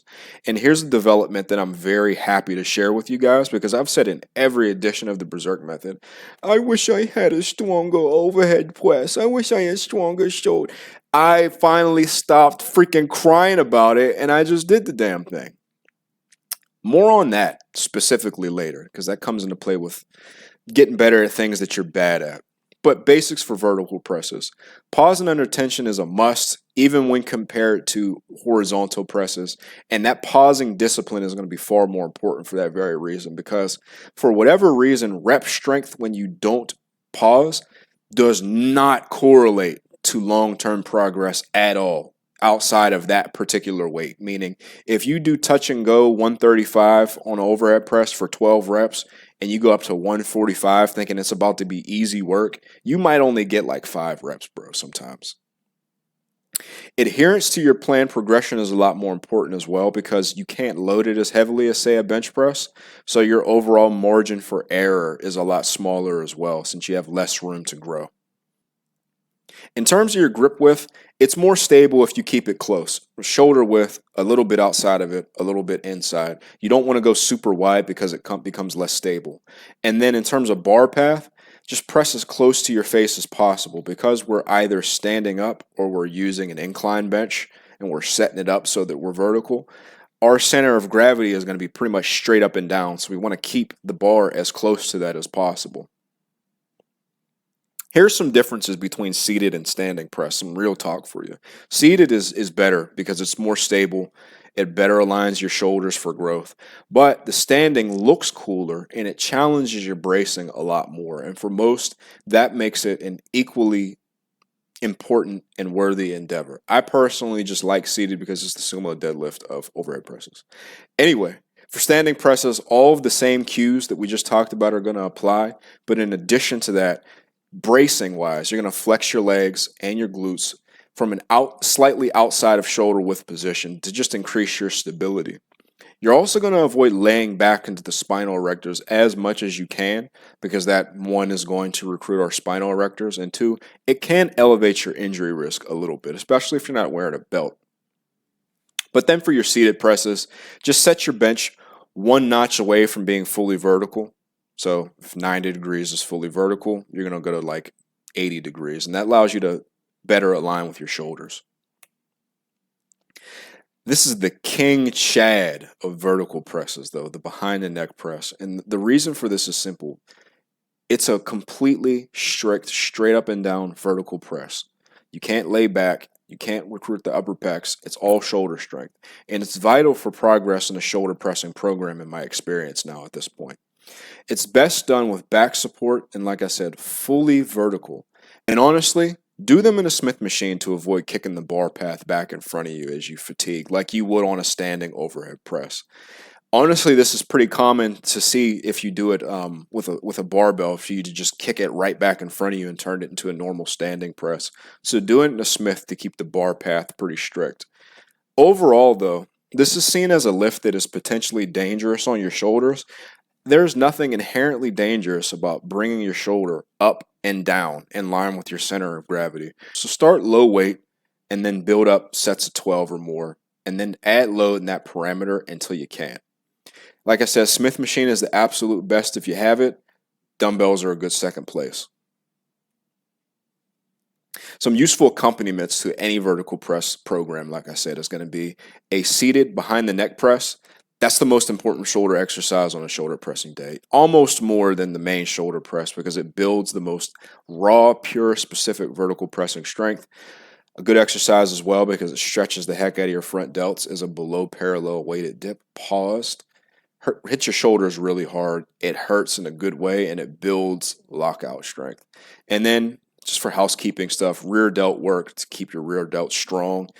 It offers stability at the bottom of the press, gives you a little bit more horsepower out of the bottom as well. If you literally have bigger muscles, you have more of a crash pad effect going on. Pulling in general is going to be helpful for the same reason.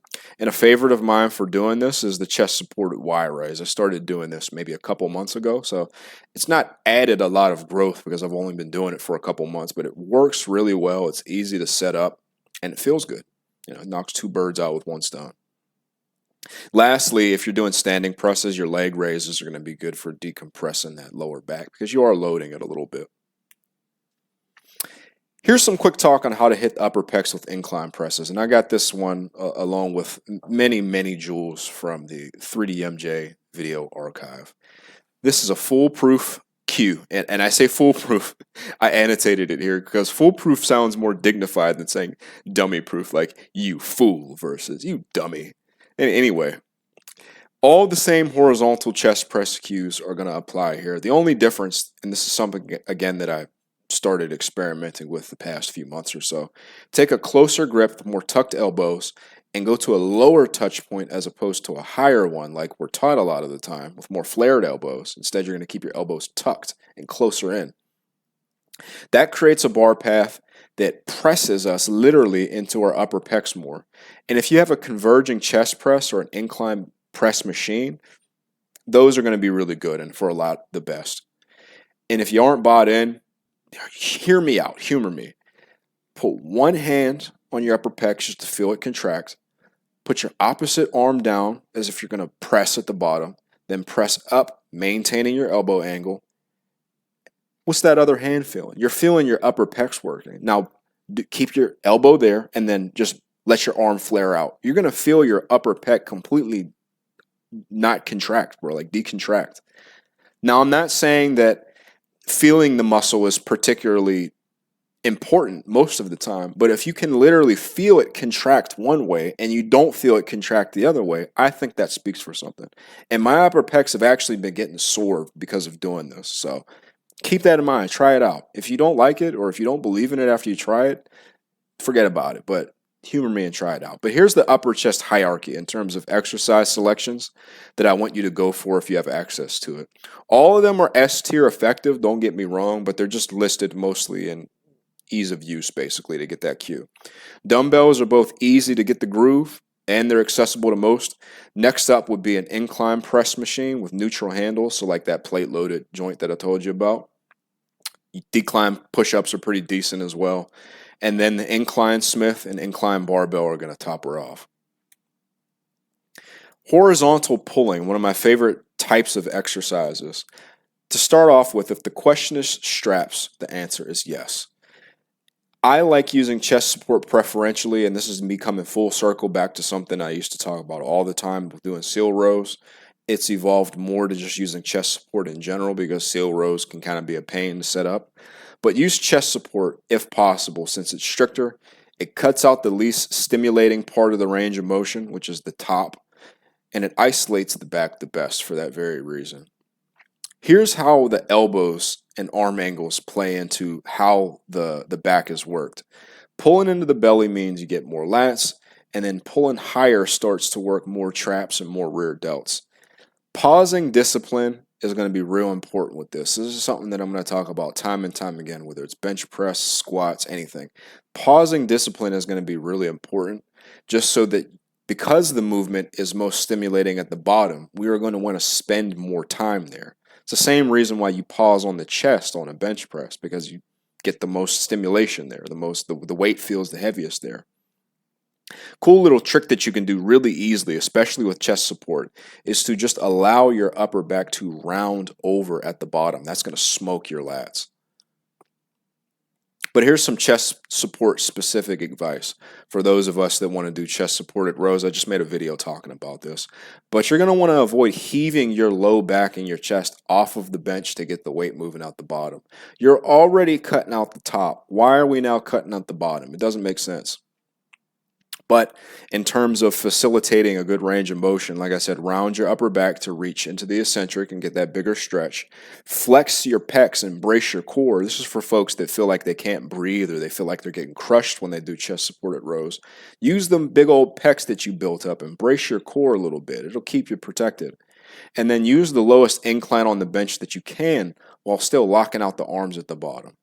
And for me, that's like setting the incline up about 2 notches. For most of y'all, it's going to be about that much too, because I have pretty long arms. End the set, though, when you can't touch the bottom of the bench anymore. And then for the freestanding row advice, we have the Victor Super Saiyan 3 Goku at the end of Wrath of the Dragon, and one of the coolest poses of the 90s. A freestanding row is all about compressing many rolls into one, because it's a hip hinge and a back exercise, meaning that you are getting some posterior chain growth and stimulation from it as well, and stimulation in your lower back as well. So that's what compressing many rolls into one means. A lot of your same hip hinge cues are going to apply here, so it's a little bit more complicated of a lift because it has more moving parts. It's going to include the cannonball brace, along with a cue that I love for smoothing out that lockout, because with barbell rows, it's going to become quite literally impossible to lock the bar out once you get to a certain amount of weight, just because of our back's natural strength curve. Here's how you smooth the lockout out. I made a video about this called How to Do Barbell Rows, the Final Answer, back in October, I believe. You row the weight up to about the mid-range without any torso movement whatsoever. And once you're at about the mid-range, you athletically just move the torso up a little bit. You're not yanking up and down, you're just moving it up a little bit. And that facilitates us to get into a better position to lock out. And what it does is it creates a movement where we're able to lock out and row all in one smooth motion.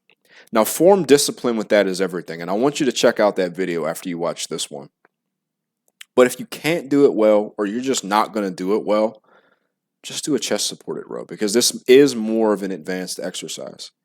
For you to do it right, it is. Now, any jobber, jabroni can load 3 plates on the bar and turn it into a power shrug, you know what I mean? But for you to do it well and row 3 plates with good form, you're going to have a big old back and you're going to be doing it really well.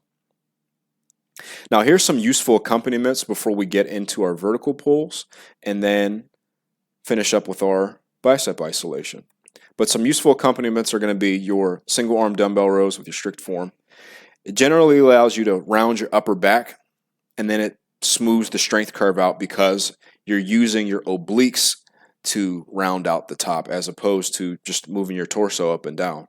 Standardize how much you twist into that lockout. So for the same reason you want to have form discipline with the standing barbell row, discipline yourself with that. Seated cable rows to whatever touch point you want, whether that's your belly or higher up, are a good variation if you can't or you just don't want to use a chest supported row. All the same cues are going to apply. Instead of the stability coming from our chests being supported, our legs are supporting the lift. There's a little bit more form discipline because there's nothing stopping us from yanking forward and yanking back the same way gravity is stopping us from doing that on a bench. But overall, it's a pretty similar exercise. And then lastly, if you're going to do a barbell row, a deficit row standing on some plates or using some smaller diameter plates, so using 25s instead of 45s, is going to allow you to round your upper back more and thus work the lats a little bit better. Vertical pulls, though, are most people's favorite. If you make an exercise tier list and you don't put pull-ups in the S tier, you lose the court of public opinion, brother. There's just something about them. They're magical.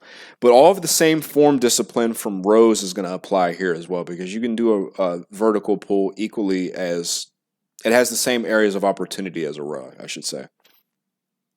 But since you don't have to brace in the same way as you do with rows or chest supported rows, I like to extend the sets, meaning instead of ending the set when you can't touch the bar to the bench on a chest supported row, or similar case with the standing barbell row, we're going to pull with the most range of motion that you can on a vertical pull, but then end the set when you can no longer get to the least range of motion that you want.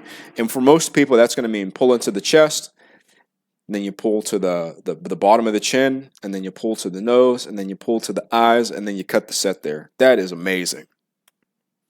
Now, in terms of customizing the vertical pull, elbow path is going to influence what is biased, just like with the rows.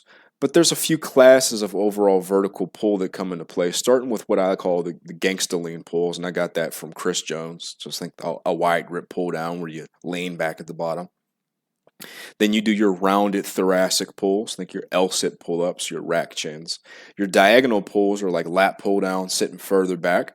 It's a machine variation of a rounded back pull.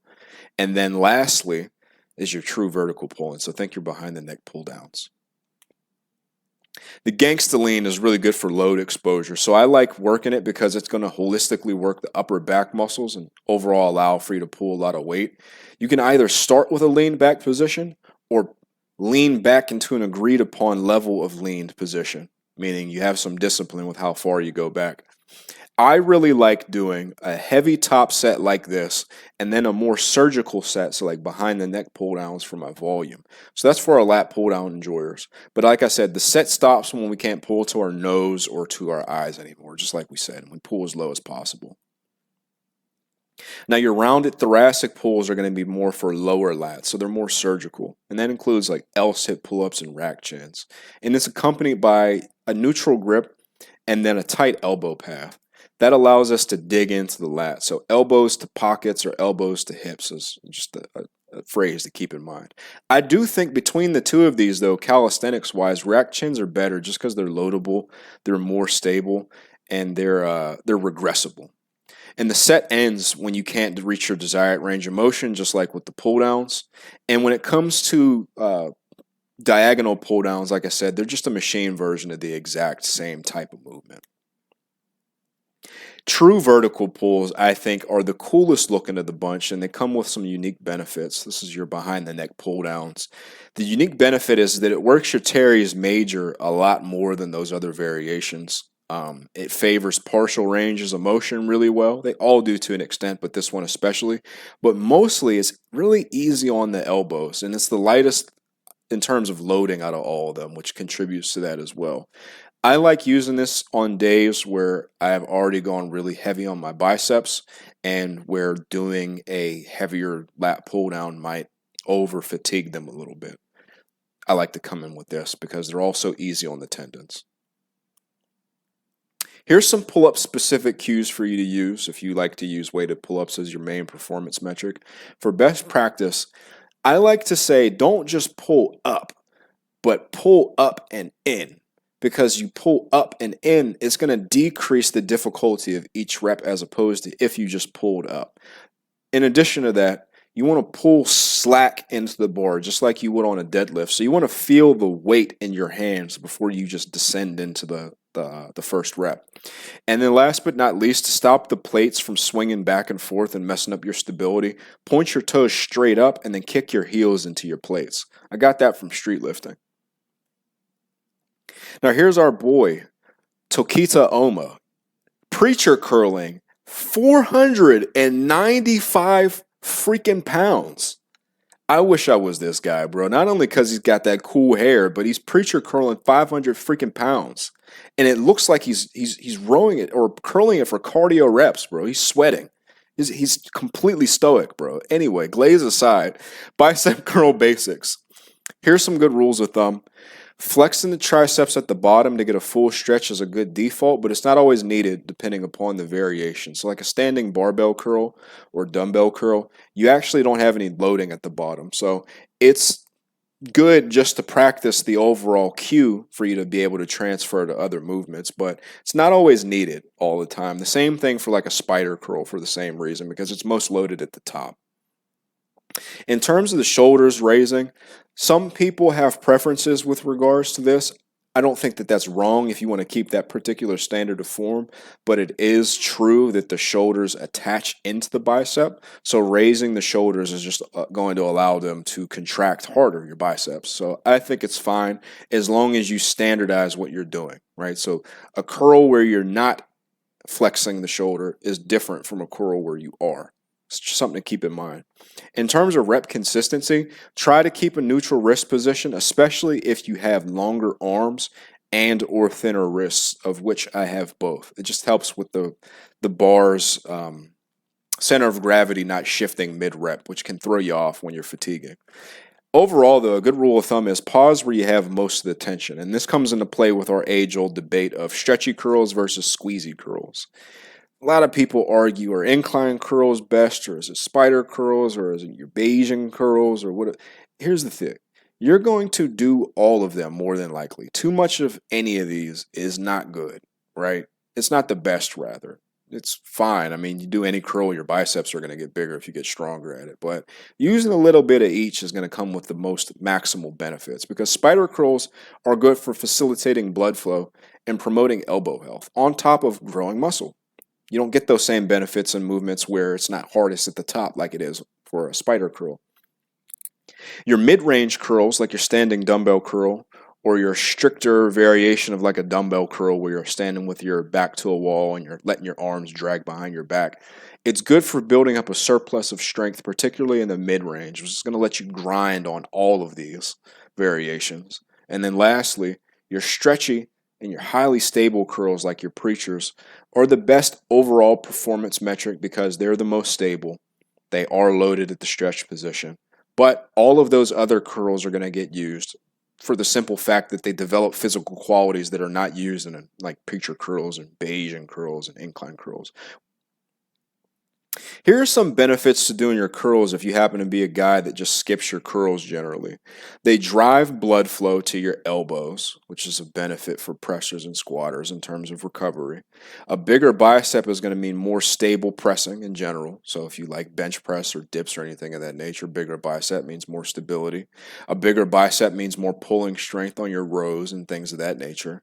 And lastly, but certainly not least, if you mix grip on deadlifts a lot, bigger, stronger bicep means less tears. So, if you do Atlas stones and things of that nature, or you're flipping tires and things like that, it will facilitate less bicep curls, or rather bicep tears.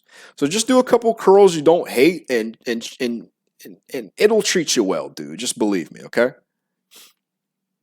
Now here is our boy Baki with Lee Priest. It's a legendary photo. I believe that's Tom Platz in the background yelling at him. I think he's cut off, but I recognize that blonde hair anywhere. But extensions versus press downs. A lot of people argue about what's better. There's freaking studies. Here's the deal. Like I said, you're going to do both. Both are going to hit all three parts of your triceps. There are Olympia level bodybuilders that have only done tricep press downs, and their arms are bigger than yours. They're bigger than mine. And it ain't just the steroids. It's the fact that on top of the steroids, they just trained a lift and got strong as fuck at it, okay?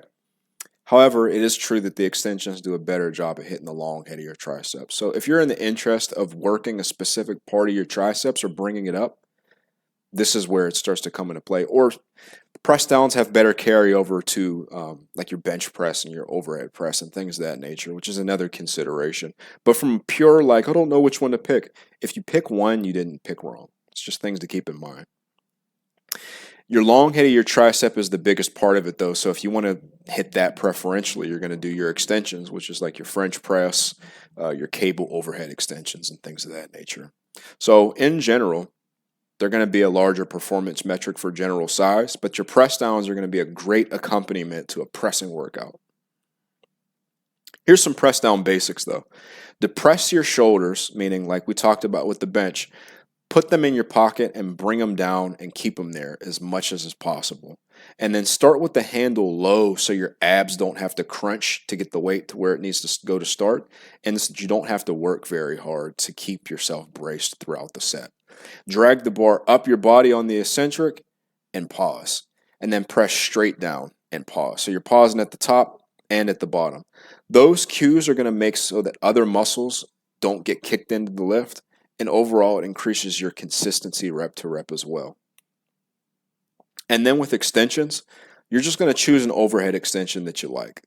I personally like the cable overhead extension because I have this weird, it's like a V shape, but the V has like a horizontal handles that stick out on either end. So it feels almost like dumbbells or a neutral grip bar with the stability of an attachment. I'll maybe post a picture of it if I find one in post editing, but you're going to choose one you like. Just keep your elbows locked into a position that's comfortable. Doesn't matter if they're really out or really in. I think 45 degrees is comfortable for most people, but if it's a little bit inside or outside, it don't really matter. What matters is pause discipline, meaning that you don't bounce out of the bottom. I find that because our forearm comes into contact with our bicep really easily on an extension, you're able to get more horsepower by bouncing down because that crash pad effect is really strong. And then for straight bar extensions, skipping just shy of the lockout feels better on the shoulders, and it also kicks the delts out of the movement, meaning you're not getting extra horsepower from the shoulders because of that. Here's a quick elbow health protocol for folks that get elbow pain when they try to do tricep isolation exercises. If you have elbow pain with your extensions, here's what we can do. Start by adding in a few weeks of band press downs before, after, and then during your training. And then that's the only tricep stuff that you're doing.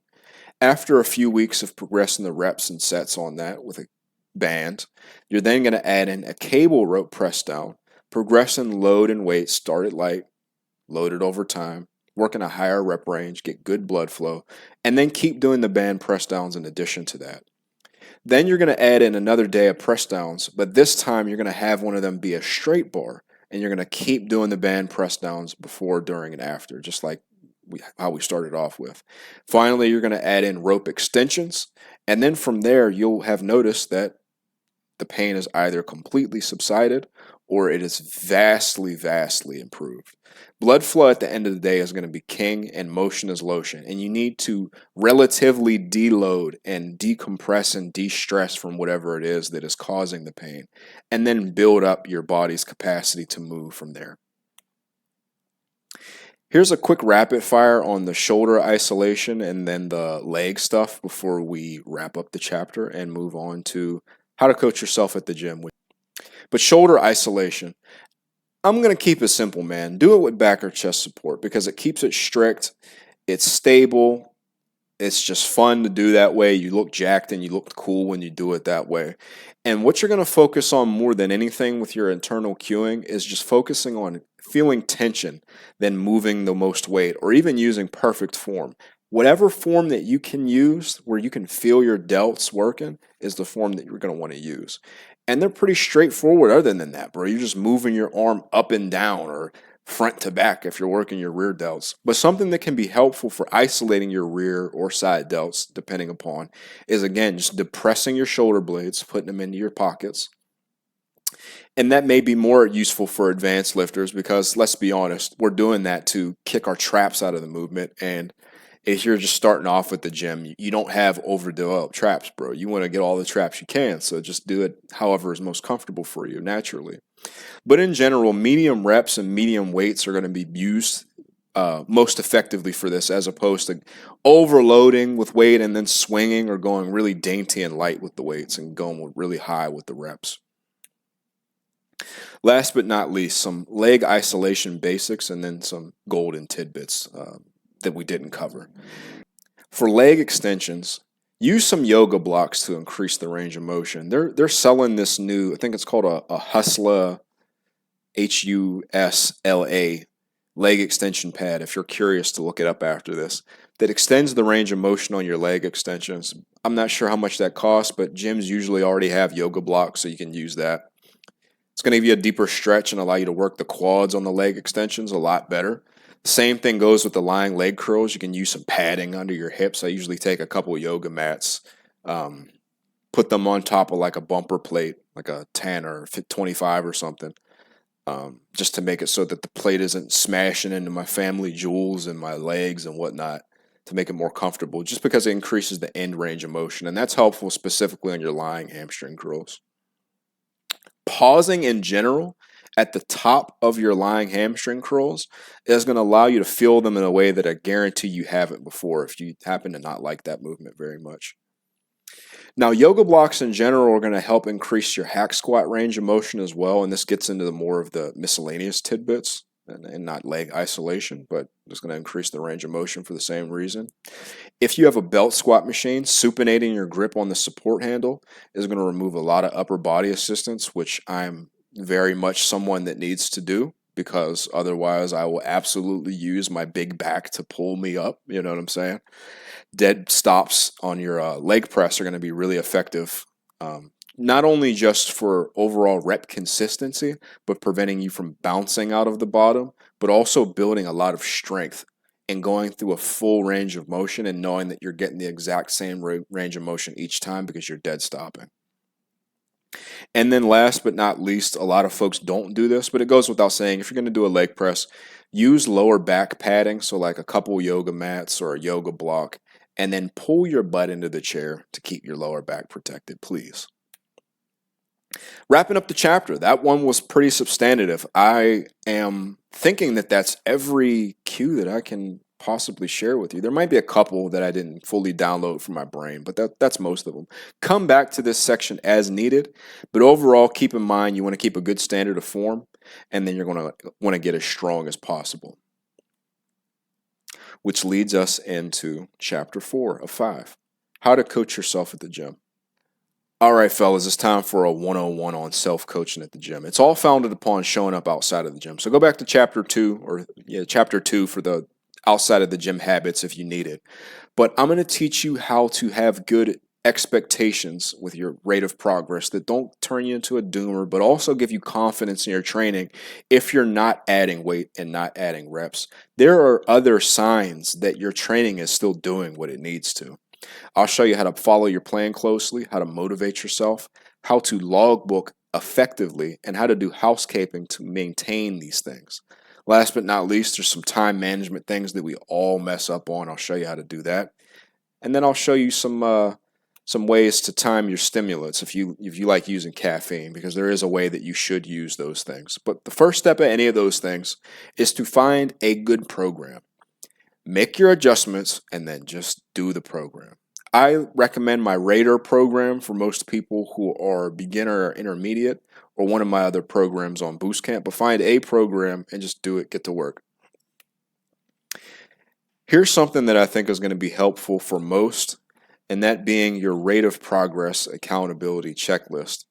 Lifters tend to fixate on just one of these factors, and that's why I believe that a lot of us find that we are not making progress. And it's not because our program isn't working, it's only because we're only looking at just this one factor.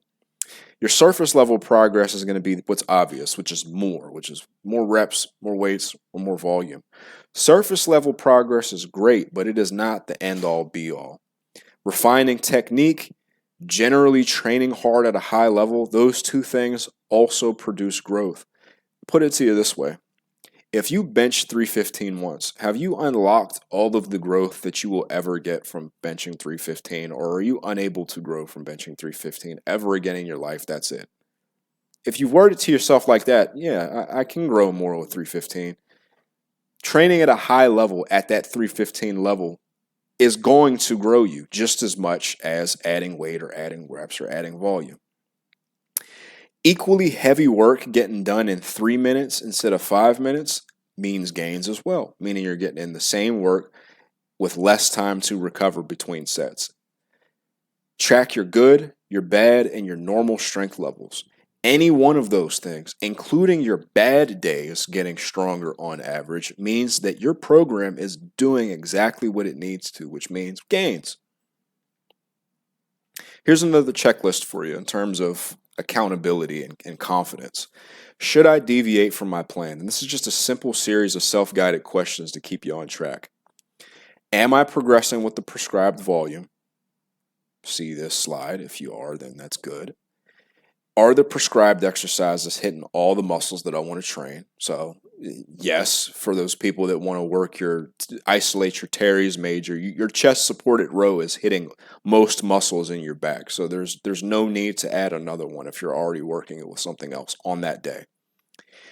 Did the program already work for someone else in the past? Did the program produce results for me already? Meaning, a lot of folks will run a program once and then just think, oh, well, this program won't work ever again. I'll just find the next new one.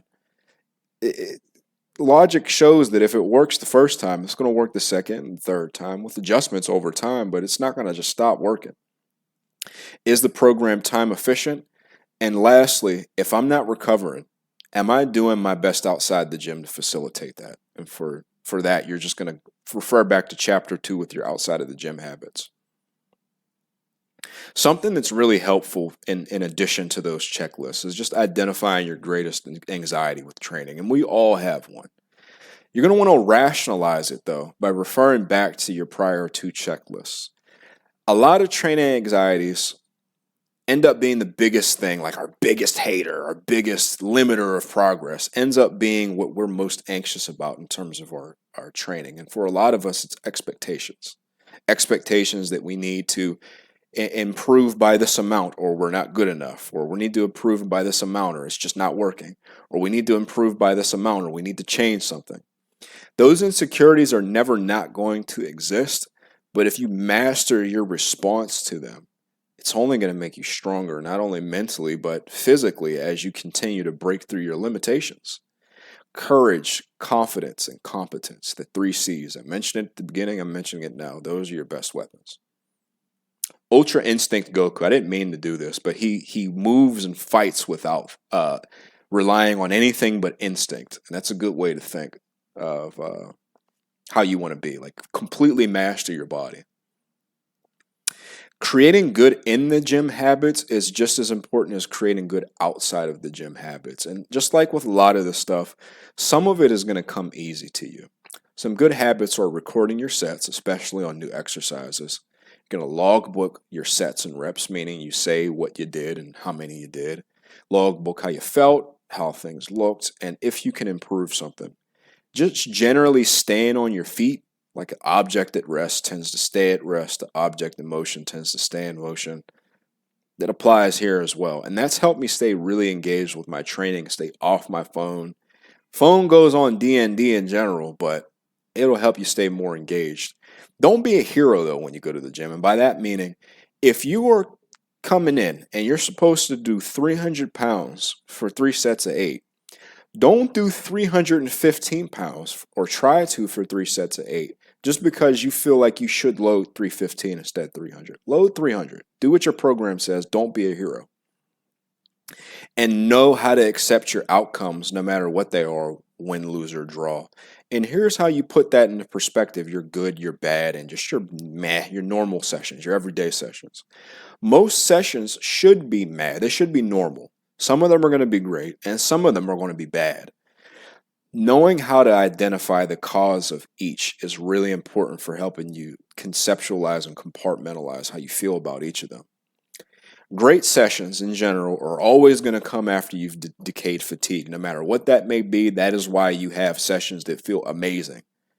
Your stress might be lowered, you might be hyping yourself up more, there might be more food coming into play, less work, meaning less volume getting done, more sleep, so on and so forth.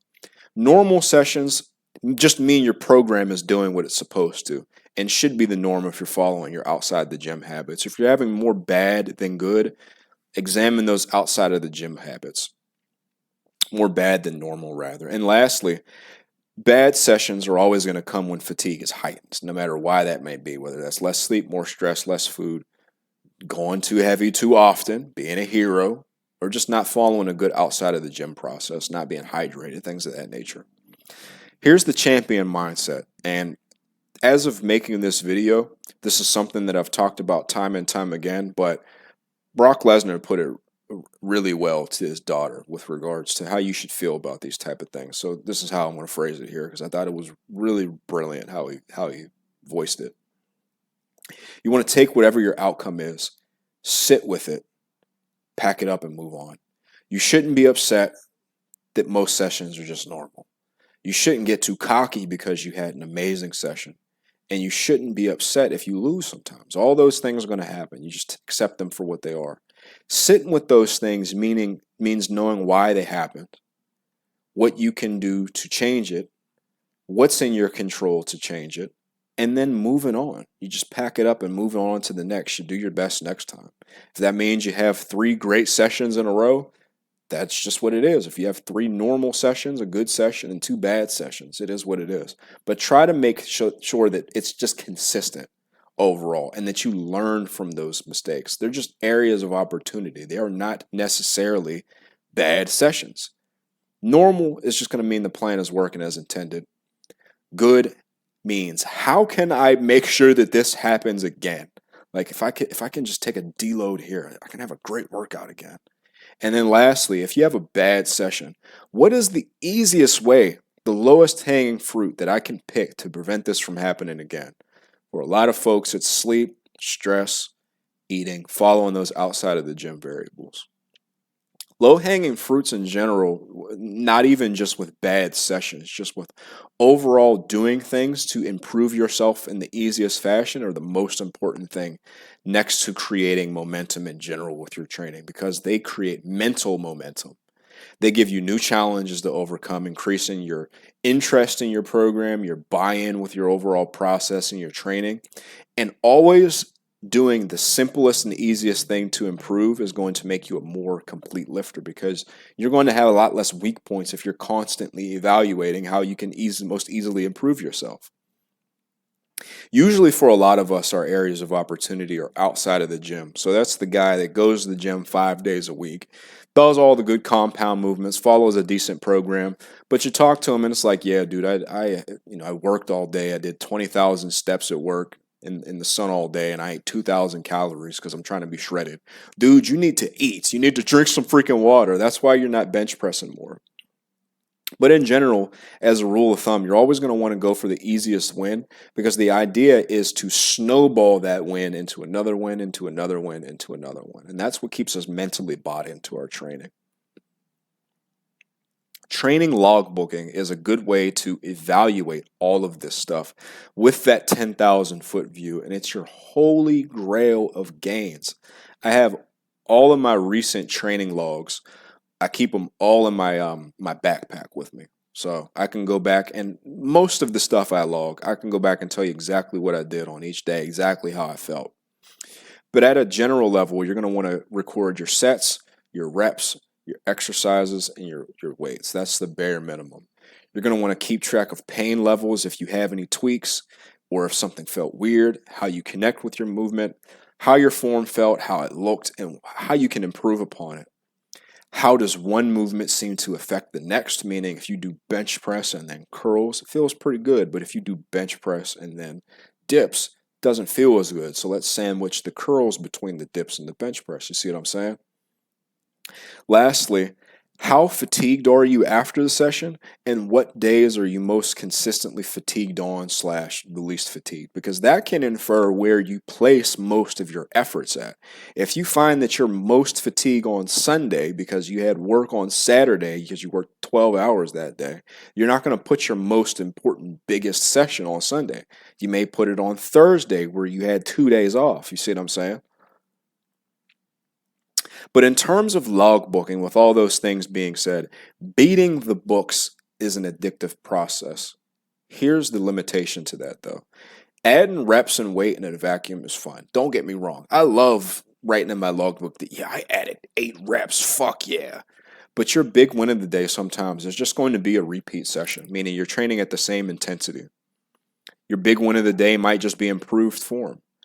Beating the books, adding reps and weight should never come at the expense of sacrificing training momentum. Meaning, if you add a rep or 3 reps instead of 1, But now you have no room and momentum to go forward compared to if you just added one and then you add one next week and then maybe you add two the week after that and then you add two after that and one after that.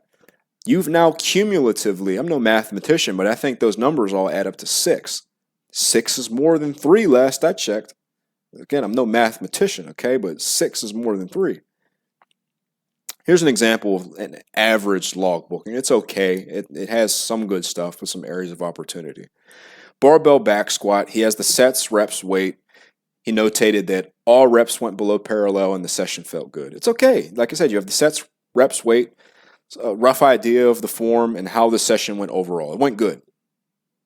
But overall, that leaves a lot of potentially big information out of the equation.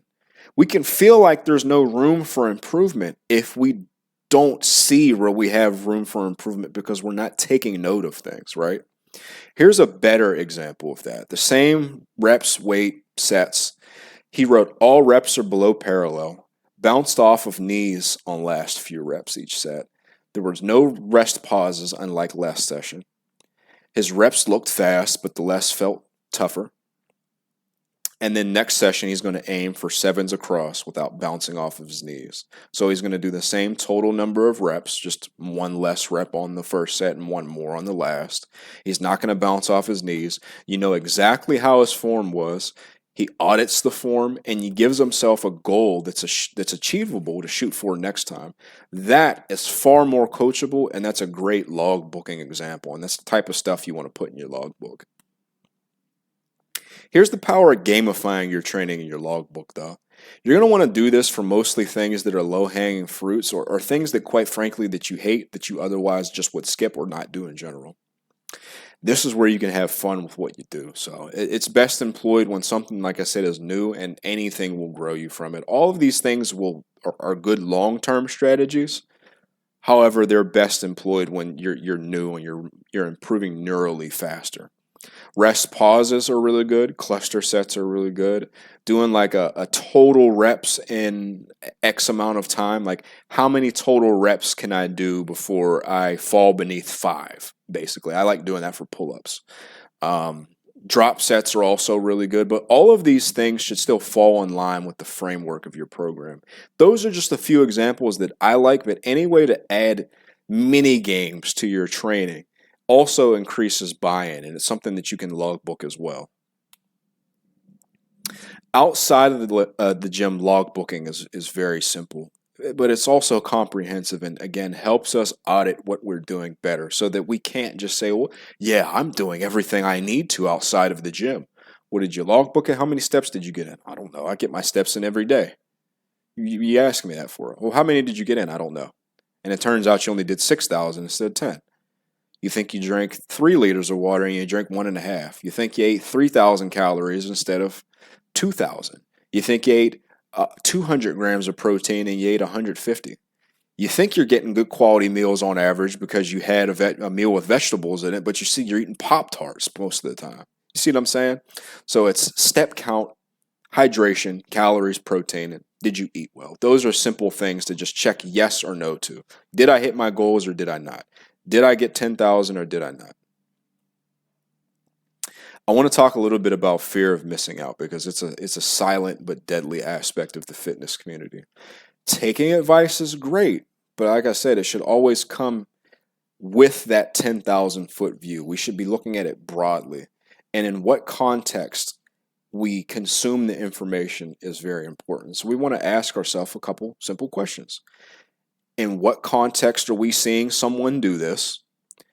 Does this apply in a way for me that is redundant? Meaning that secret bicep exercise that this guy is doing with his BB oiled, roided up muscles, and when you're already doing 2 good curls is redundant.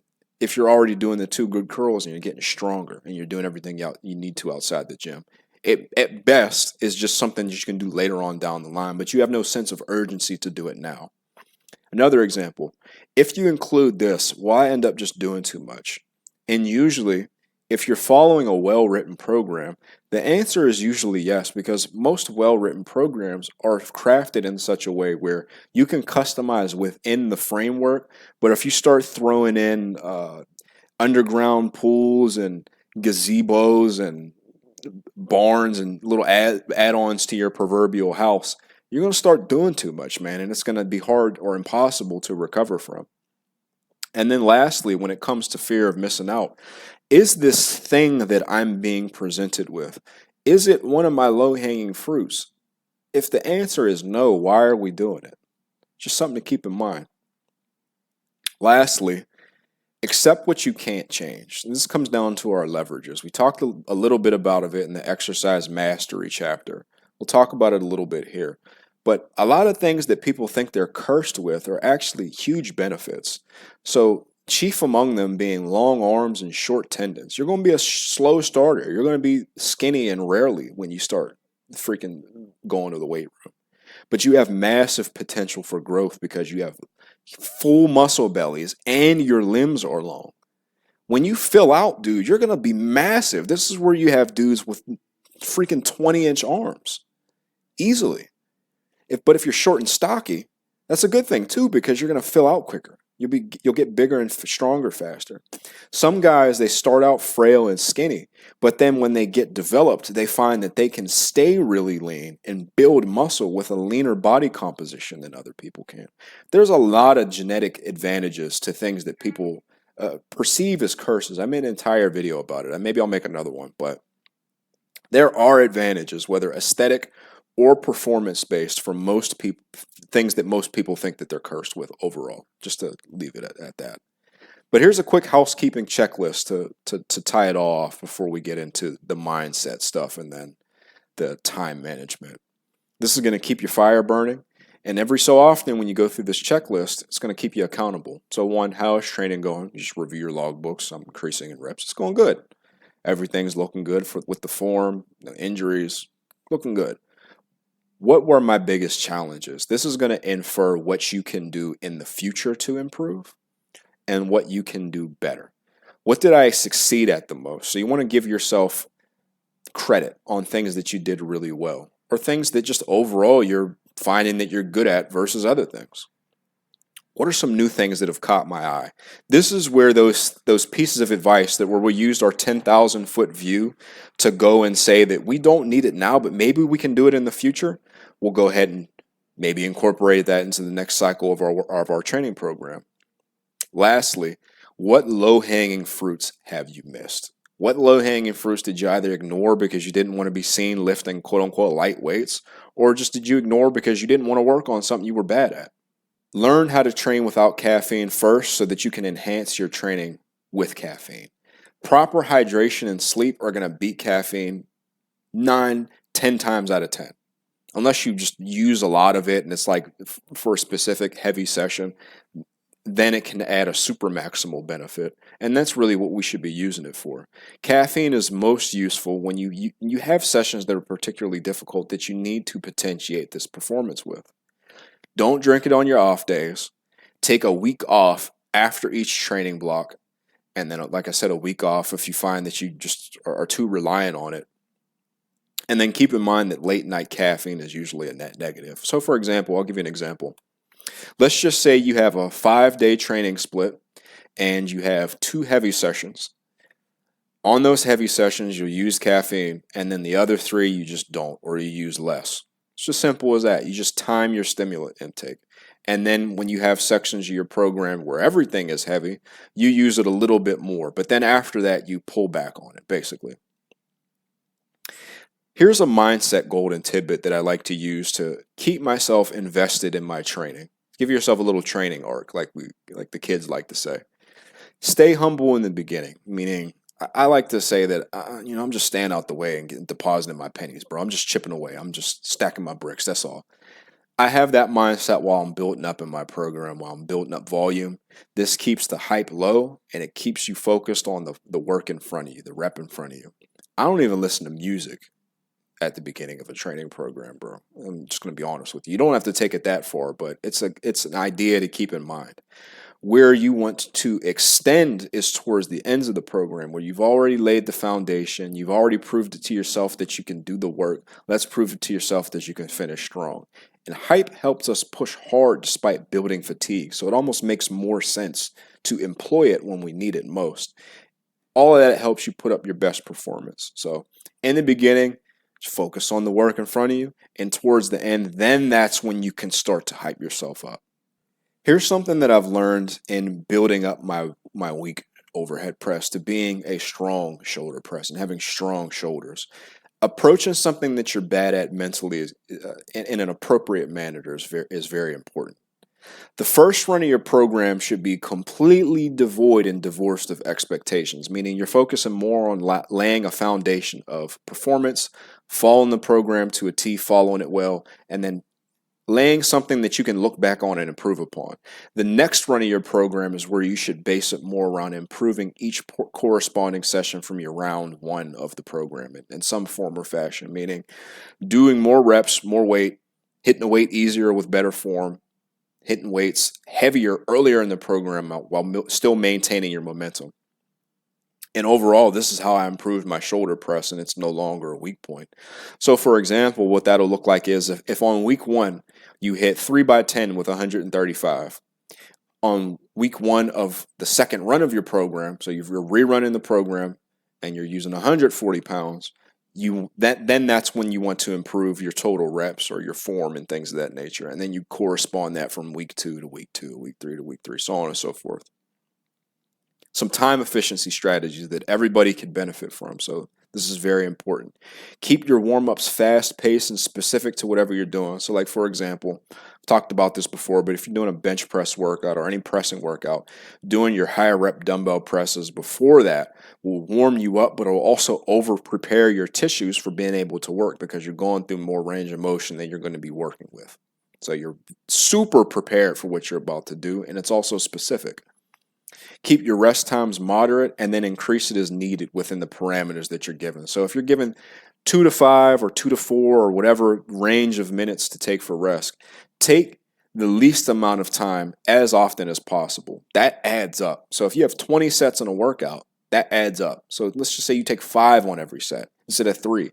What's 2 minutes times 20? That's 40 minutes difference, bro. Start reviewing your form if you're recording it after you've already started your timer, because what you don't want to do is think you're spending a few seconds to review your form and you spend 3 minutes and then you start your 5-minute timer. Now you've spent 8 minutes resting when you should have had 3. That adds up over the course of 20 sets, where some people can end up in the gym for hours.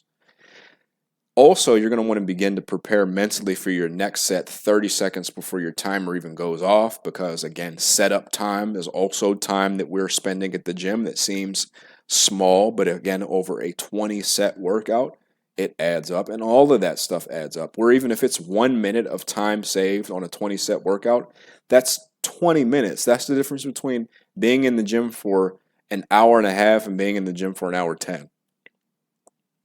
Just to wrap up chapter 10 before we get into the practical programming and then giving you the recommended programs at the very end. Thanks for hanging in there with me, guys. This one's been really fun to present to y'all. Self-coaching at the end of the day is a systemic, but more so an internal endeavor where we are keeping ourselves accountable. It is not hard to just find a program that a lot of people have ran and just do what the program says. The hard part is doing our best to get the most out of that program, and then doing our best both inside in the gym, but also outside of the gym holistically to get the best results possible. But the more you stick to your resources, your checklists, the better. The more you logbook, the better. And remember to just do the dang thing and have fun. Practical Berserk method programming featuring our boy Zod in his apostle form and guts. Here's what I think beginners should do in the year of 2025. Just get a better diet, and in general, just have better outside of the gym habits first and foremost, because a lot of people need to learn how to live the lifestyle and not necessarily do things just for the results, which is common for a lot of new lifters. They just want the results. Run a concise beginner program. Do it multiple times. Run it till the wheels fall off, like my Raider program. It's great for beginners. You run it with your modifications, and I give you parameters for the modifications. You'll do great with that. Start by adding in those hard exercises early on. So that stuff that you're good at, you're going to do it regardless. But there's going to be a couple things that you're bad at. Do those things that you're bad at. Those are going to make you better over the long term. And don't hyper specialize on those things that you're good at, because it's going to leave you wishing that you did the stuff that you were bad at later on down the line. You're going to want to grow off a reasonable amount of volume, meaning if you can grow with 3 sets, you do 3 and you don't do 5 just because you think more is better. You also learn how to ask good questions when you're seeking advice from the big guy at the gym, or you're consuming content to get advice. Learn how to evaluate what you actually need and then how to ask questions to get that. Build up your 10,000 foot view. I've talked about it time and time again, but that's a very useful skill for being able to do the previous asking good questions part. And then last but not least, don't be afraid to work hard, man. You need to do as many reps as possible to figure out what a couple in reserve feels like. Many programs will pace you out by saying leave a couple of reps here, reps in the tank here, leave a couple reps in the tank here, and then go all out here. If you don't know what going to failure feels like, you don't know what leaving 2 in the tank feels like. So don't be afraid to work hard. There's some common things that I see as a coach when I take new clients on, whether that's in person or mostly online. Most things are super common, meaning things that I see over and over and over again. And they also have a straightforward action plan. So it's not anything where if this is you need to get all doomer about it, because ultimately a lot of this is just simple stuff that we can fix. But the first step is just examining their existing training. So if you're doing this with yourself, examine what you're doing already. A lot of it, though, is just observation and then listening to folks. So for you, it will be keeping it real with yourself. Like, what am I doing? Why am I doing it? A lot of people are just folks that know what they're doing for the most part, but they're just missing their low-hanging fruits. And that's because they don't have a 10,000 foot view of their situation. They look at things very mechanistically, or they're just very outcome driven to a fault always, because it's limiting them at the end of the day. Their finer details are getting missed. The weak portions of their process where maybe they're not eating enough or sleeping enough, or they're staying up till 3 in the morning. They're just getting glossed over because they do generally work hard. And a lot of people feel like if they work hard and they are doing a lot of things right, then that means that they should just get the results that they want. Well, that might not necessarily be the case if you're not doing everything that you need to do well to get the results. And if you don't see it, you just don't see it. So I just end up asking questions that are similar to the checklists that we covered. Accountability questions. Were you doing this? What does this feel like? And a lot of times it's very simple, actionable goals that snowball them over time to getting really great results where they didn't before. I have the CEO of Potential Man, Gohan, at the focal point of this picture. But folks that are really talented at the gym and have a great response to training, but they just don't follow any structure. They can't seem to find something that they can stick with. The most common solutions to it is this. First and foremost, pragmatic. Find out your volume needs. Figure out your volume needs. Design a meat and potatoes program. So some basic, good old-fashioned training. Folks like this are typically overachievers, or they love to achieve, rather. You're going to give them very distinct goals, so give yourself very distinct goals. But the biggest thing to keeping them bought in is just making the process fun for them, whether that's getting them fired up about hitting a PR, or getting them fired up about doing a lift that they don't like by gamifying their training and making it fun for them. Overall, the process being fun is going to keep someone like this achieving at a high level. And the main challenge is just staying engaged with whatever your short and medium term goals are. So reevaluate that frequently. If you find that, you're one of those freaking guys that squatted 500 pounds in your first year of training, you're good. Like, you have a great response to training, but keep yourself engaged by doing these things. Another example is the chronic overdoer. These are just people that have a great work ethic. They are no stranger to working hard. If you tell them to do 3 sets, they are darn sure going to do 3 sets. You tell them to do these exercises, they're going to do it. But they often ruin momentum. They injure themselves, or they're constantly looking for the next fun thing. And my main course of action is to just maintain a level of extra credit in the program to allow that itch to be scratched, because I don't want you to not train within your strengths. Your strength is your hard work, so let's placate that. But your larger exercises are going to have to be more conservative with their volumes and more systematic. Your smaller ones are typically where we get to do things like volume density and do fun gamifying things and use intensity techniques to allow you to feel like you're working really, really hard without derailing your progress. So, for example, someone that loves working hard, that's a chronic overdoer, that just needs to leave the gym with a pump, your bench work, your dips, your squats, your stiff legs, those are going to be measured. But when it comes to the curls and the press downs, dude, go nuts. Do cluster sets. Do whatever you need to do to get a massive freaking pump. And because those things are far less fatiguing than our compound movements, it ends up being okay. I usually just give them the freedom to do fun stuff with their training as well, as long as it falls within the parameters of the program and it doesn't interfere with the things that we want to improve. So it's like conditioning, training cool movements like power cleans is a big one. Just fun stuff in general. Like I said, as long as it doesn't interfere with your training. The opposite of that almost is the chronic accessory skipper. And it's not because they're lazy. It's just because they come from typically a different type of background, which is like a powerlifting background. They just have a hard time buying into things that are different from the things that they're interested in preferentially. Usually, I find that that's just because that their technique and their progression lends to those things feeling meh, like not feeling amazing. So then they don't want to do them. Like if you do curls and you're just doing them haphazardly, there's no progression, your form is shit, you're not going to get a bicep pump, you're not going to see yourself getting stronger, so you're not really going to want to do it. And it's just a negative feedback loop. So the way that I help to fix that is just help them be more surgical with these things and then help find variations that they enjoy, that they like doing. And I also give them well-defined goals to follow with those new exercises as well. So for example, if I'm working with someone that's a power lifter and they're a chronic accessory skipper, give them weighted dips.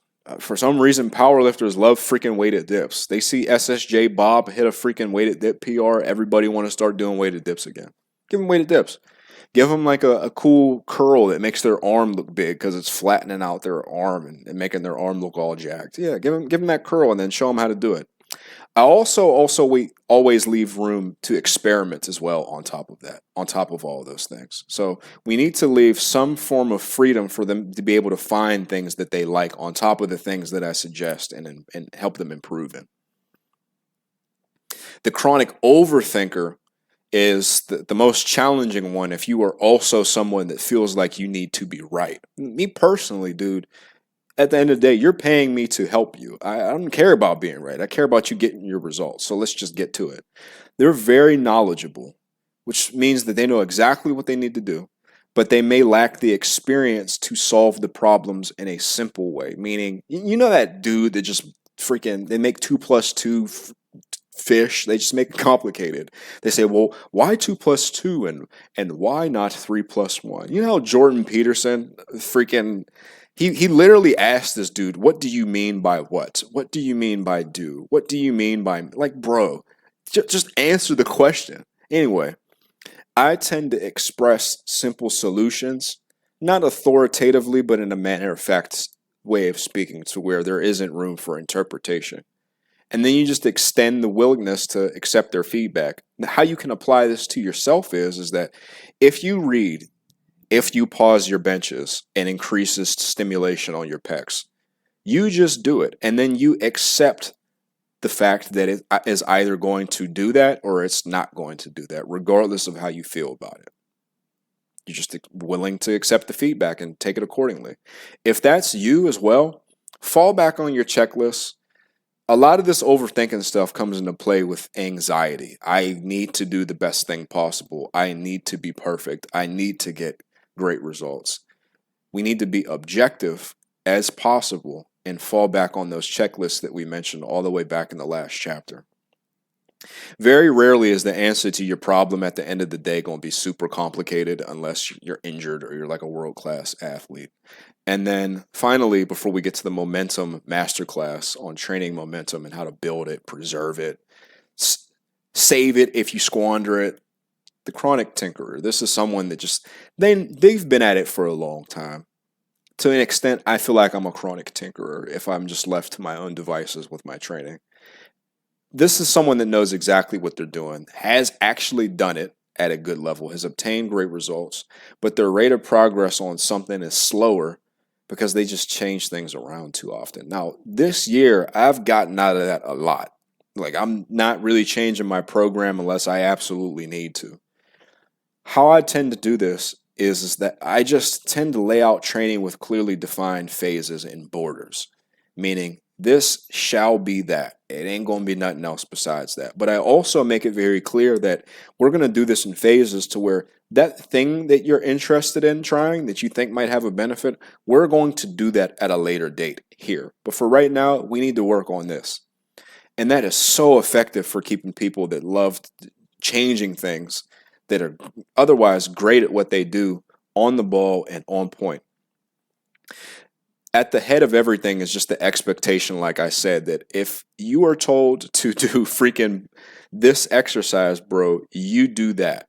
But also to temper that, I'm very open to feedback and collaboration, meaning if something genuinely does not feel good or you genuinely have gotten great results of doing this thing and not that thing, yet I'm suggesting that you do the thing that you know you don't get good results with, give me the feedback. We'll do that, but don't ask me to change it again. You see what I mean? Training momentum, and we have a great piece of Dragon Ball Super Broly fighting Vegeta and Goku in the Antarctic Wasteland, the manga version. Training momentum. I'm giving this an entire portion in this chapter. Like it's getting its own title card because it's close to everything. Being able to observe room for progression in your next session is basically what I mean by observing training momentum. And every program ever takes this into consideration or uses a method that inherently does this, even if you're not cognizant of it. So like if you're running a program by Johnny Bodybuilder, he more than likely copy-pasted it from someone that copy-pasted it from someone that took into consideration training momentum at some point. You see what I'm saying? And the way that I want to explain why this is important is this the difference between using a battering ram to smash through a door, like you're pulling back and it's you and 30 other dudes and you're smashing through a castle wall, and the difference between that and just you pushing against a wall statically with no momentum. Which do you think is going to get through the wall, bro? You're not the Incredible Hulk. It's going to be the battering ram. Heavier lifts in general, I find, are more sensitive to momentum, but it's going to go both ways. And that's observing forward momentum if you're doing what you need to, and noticing that you're not going anywhere if you're not doing what you need to. And it's not as noticeable on lighter lifts. How I like to make this simple, as with everything, is with a systemic approach. Here's how new lifters can focus on training momentum. You're going to grow relatively faster than someone who's more advanced. That's just the truth. And the best way to have the fastest process is to just follow your fucking program. I'm not swearing at you. I am enunciating that you follow your freaking program. You don't have to worry so much about complexity of what you're doing, more so how well you're doing it. So approach your outside of the gym variables like a pro bodybuilder, like a professional athlete, like anyone that you could imagine would approach them. So if you like Olympic weightlifting, Liu Xiaojun, how do you think he approaches outside of the gym variables? This dude was icing his freaking back literally before a lift because he had an injury, because he was doing what he needed to do to facilitate his performance. And that's a very extreme case. If you have an injury, don't ice it and then go work out. Don't go to the gym or go to the freaking doctor. But I'm just saying, like, approach it like a pro. Give a crap about how you're doing it. You see what I'm saying? And what that means is, with regards to your training intensity, as many reps as possible does not mean stop when you want to. It means do as many reps as possible. Leaving 2 reps in the tank doesn't mean do as many reps as possible because you want to feel like you're working hard. You want to feel like you're strong. You want to feel like you're doing this. You do what it says because you understand that that's how the program was written thousands before you did it just like that, and that you're not going to be the Super Saiyan 4 Gogeta genetic freak to just be able to go as hard as they can every workout and progress for the rest of your life. You need to pace yourself and just follow the program. The best thing that you can do is just take great notes in your logbook. That's all that you need to do, besides adhering to the program as flawlessly as you can.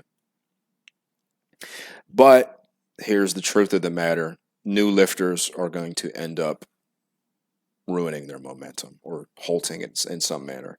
First and foremost, ensure that you are actually pushing against the proverbial wall and you're not just being impatient. Because as I said, there are lots of ways to progress.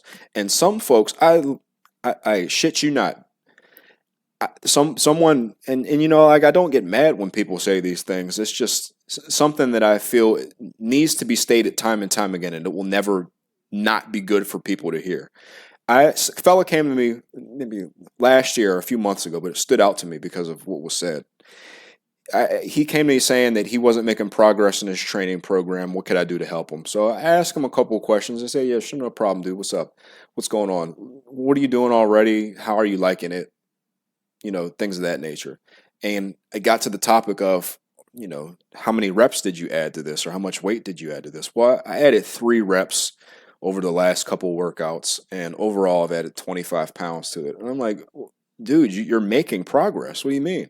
A lot of times it's not that we're not making progress, it's that we're not making the type of progress that we should be making. So just ensure that you're actually not making progress and that you're not just being impatient. And what you're going to want to do is examine your adherence to all your non-training variables to ensure that if there is an actual lack of progress, that it's because of the program, in which case you need to perhaps move on to an intermediate program, or is it something that you're doing outside the gym, or how you are interacting with the program. Also examine your form. All of the proximity to failure can be in place. All of the outside of the gym variables, the sleep and everything can be in place. But if your form is not to standard to facilitate performance, it's going to impede your growth. That's just the truth of it. So examine your form. Are you treating all your lifts with due diligence? Meaning just because you're doing a good job here doesn't mean that you can afford not to do a job there later in the workout. Again, examine your intensity and your adherence to the program. If it says leave 2 reps in the tank, you leave 2. If it says go to as many reps as possible, you do that. Find where you have an area of opportunity and attack it, meaning one of these things is something that you're not doing, or multiple of them, you do that. And then last but not least, just have the understanding that nobody, even me right now as we're speaking, no one does all of these things right and doesn't make any progress. So just keep that in mind. That's not to say that it's your fault. Suck it up and do something about it. That's to say that it's always within your control to evaluate and get yourself out of the situation where you're not making gains. Good teaching tool. Triple progressions.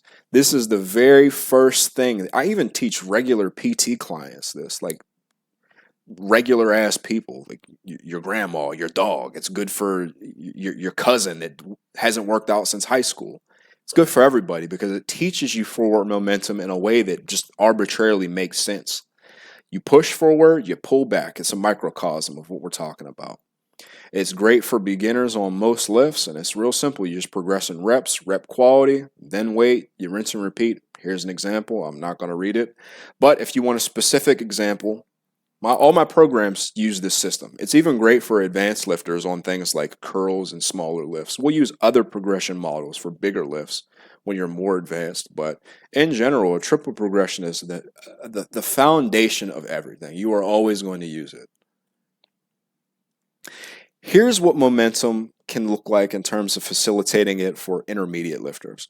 You're an intermediate lifter when you need time in between when you go heavy, basically. You need to pace yourself out because you'll injure yourself, or you genuinely will not make progress. You need to follow an intermediate program exactly as it is written. That has not stopped. There are more than enough intermediate programs out here that work well, that use basic foundational principles. It's not about the new best thing that you need to do. It's about doing the thing well. And you'll need to learn how to more consciously pace yourself. So where you could get away with being more lackadaisical with maybe going a little too hard here or there because you're progressing so much faster in general as a new lifter. Can't do that as an intermediate lifter because your rate of progress has slowed down overall. The cool thing though is that you're going to know exactly what you're good at and what you're bad at. So hitting those weaknesses hard is exactly how we not only create that mental momentum, but also the physical momentum by shoring up our weak points. Also, having form discipline is going to be more important just because it's going to be easier to hurt yourself. So using good form, maintaining that good standard of form, is going to allow you to make better gains and not reach plateaus in your training. But if you do, here's how you salvage your last momentum. This is almost always going to be due to you overextending and not pacing yourself out, because it's a skill that you genuinely need to learn and you need to express at a higher and higher level. So if you're used to expressing it at a low level and you're now expected to express it at a medium level, it makes sense. It's going to happen. A lot of times people think that their form is super specific to them, so they get into this weird circle jerk where, because their form is so specific to them having really shit form is justifiable and things of that nature. You need to use form that is good for what you're trying to do. So don't sniff your farts too much. Just do what you need to do. Also, some intermediate lifters are also just genuinely beginning their first weight cuts, and they don't know how to do so properly. So a lot of folks will train for a year, 2, 3 years, gain a lot of muscle, but gain some body fat, and then for the first time want to strip it down to see that muscle a little bit better, but you don't know really how to do it because it's your first weight cut. If you track back to the dietary aspect of things with regards to cutting, bulking, maintaining, the elements of a good meal all apply. I like to think of it like this. You eat as much protein as possible. You eat good meals. You don't go from eating balanced meals to drinking protein shakes and eating Pop-Tarts and then throw a calorie deficit on top of that. You eat good meals and you lower your calories a little bit. You increase activity a little bit. So maybe you go from doing 10,000 steps to 12,000 steps. And you subtract 300, 400, 500 calories, and the weight's just going to fall off, and you're going to keep your muscle. That's how you cut properly. And the exact deficit is going to be different depending upon the person and what your activity level is, but that's the high-level breakdown. Also, newer lifters, like I said, are going to have a greater margin of error with their habit discipline. All of it's going to come back down to finding ways to fall back on your outside of the gym habits and finding new ways to pace yourself and make it fun. Here's an example of how you could do that in an easy training system that will facilitate great gains. And I used this in 2018 to make some really amazing gains, specifically for my upper body. This is really amazing for the compound lifts, so the lifts that are going to fatigue the intermediate lifter a little bit more.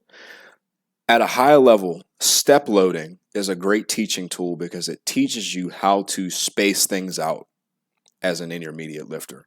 You're going to start with high reps at a fixed weight and then follow a triple progression. So for example, you start with a 3x10, you add reps to that for 3 to 4 weeks. So for example, you go to 3x10 week 1, 3x11 week 2, 3x12 week 3, and you do that all at your estimated 1 rep max of 67%. You can use a calculator to determine that. You don't even need to know your 1 rep max. You can know what your 10 rep max is, put it into a calculator, and it will tell you what your estimated 1 rep max is and what 67% of that is. So you don't need to do any math. It's super simple.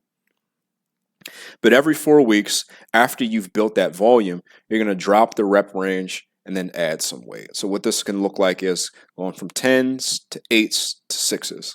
So 67%, 72%, 75%. This is super simple, and you're going to build a lot of strength and a lot of muscle just running through this over and over again. And when you get to the end, you just run the same progression again, but just try to beat the books. Now, momentum for the advanced lifter is all about executing the system as professionally as possible. meaning you've now had the experience to know that if you don't do X or you choose to do Y instead of X, you're not going to make progress. So you're just executing the system as flawlessly as possible. I almost always use linear periodization for advanced lifters because it's easy, it gives them exact numbers to hits, and it sets clear expectations. It breaks the training into clear phases. It gives them exact numbers to hit, exact reps to hit. And overall, that alleviates a lot of the mental fatigue that can come into play as an advanced lifter, like coming in and trying to determine what you need to do to do well. The truth of the matter is that you also don't have many true weak points. But something that I can definitively say that will help create momentum in your training as an advanced lifter is to keep your strong points strong. Meaning, just because you're good at something doesn't mean that you put it on the back burner to the extent to where now it becomes another weak point, and now it's something to where you're behind the curve instead of ahead of the curve. Knowing how to get more out of less with your strong points is a really key aspect of being an advanced lifter, and being able to allocate training resources that are now even more limited because you're even stronger. That's really important. So for me specifically, I do less bicep volume than tricep volume because, relatively speaking, my curls are stronger than my triceps. Now, my triceps are stronger than I move more weight on them, but relatively speaking, my biceps are more developed than my triceps are. Not by a lot. So I do 2 sets here instead of 3 sets there, but the difference is there. And also just understand that YOLO doesn't exist for you. That's how you maintain your momentum. Now, here's how you salvage your momentum as an advanced lifter. You're going to want to create better fatigue management methods and protocols. This is where we're starting to get into people using more out of less weight variations, self-limiting variations, things of that nature. In general, using those lighter variations to fill in volume is going to leave you fresher for the things that are heavier. So, for example, back extensions on a secondary deadlift day instead of more deadlifts. You can use paused safety bar squats instead of more back squatting because the load is going to be 10-15% lower. So that might be a plate and a half lower sometimes, depending upon how much weight you're squatting. But generally speaking, I feel that high protein is a must unless you're just in a substantial calorie surplus, meaning you're not just eating 500 above maintenance. You're eating like 2,000 above maintenance, so you can get away with only eating 80 grams of protein. You see what I'm saying, dude? You can do so much damage to your joints and your tendons and your ligaments that your muscles can be totally recovered, but those things cannot be. And the high protein helps those things recover better, on top of just including good blood flow work in your program, warming up well, things of that nature. Also, fix whatever compensations you have with your form. Despite your best efforts, we all have 1 or 2 bad habits that we have developed over the course of our training career, becoming advanced lifters, that if we solved them, that would mitigate fatigue and overall help us maintain and salvage momentum.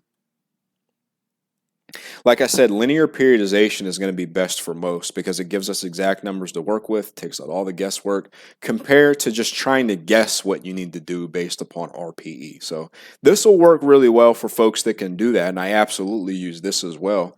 But telling someone to do, you know what 67% of your 1 rep max is, dude.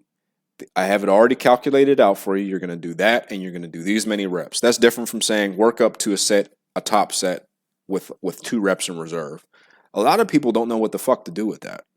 It also paces you out automatically because you have a defined weight, like I said, that goes up, the weights go down, or rather the reps go down, and then you end at something that's relatively heavier and less reps than where you started at. But it also allows you to work hard even with those lighter weights, because I always tend to include higher exertion sets when we're using lighter weights, meaning if you do 3 sets, leave a couple in the tank on the first 2, but then go as many as you can on the last one. That's good work, and you're just going to get used to lifting a light weight for a lot of reps, but you're still working hard. You don't even also need to know your 1 rep max, like I said. Like, it's super easy to put in your 12 rep max into a 1 rep max calculator, and I wouldn't go any higher than that just because you go much above that, it's not going to be accurate, especially if you're rest pausing. Gives you an estimated 1 on RM, an ERM, and then you just use that to calculate your program out. I have a free tool in the description, or really it's in all my programs as well, that'll show you how to make a custom linear program. It'll actually just calculate it for you. Type in the number and then it shoots out all the percentages, you know what I'm saying? But my Beast Slayer program uses this specifically. Here's what to do after you've run a linear periodization once. This is also super simple. Your first run of the program, you hit 3x10 at 315. It's on your first week.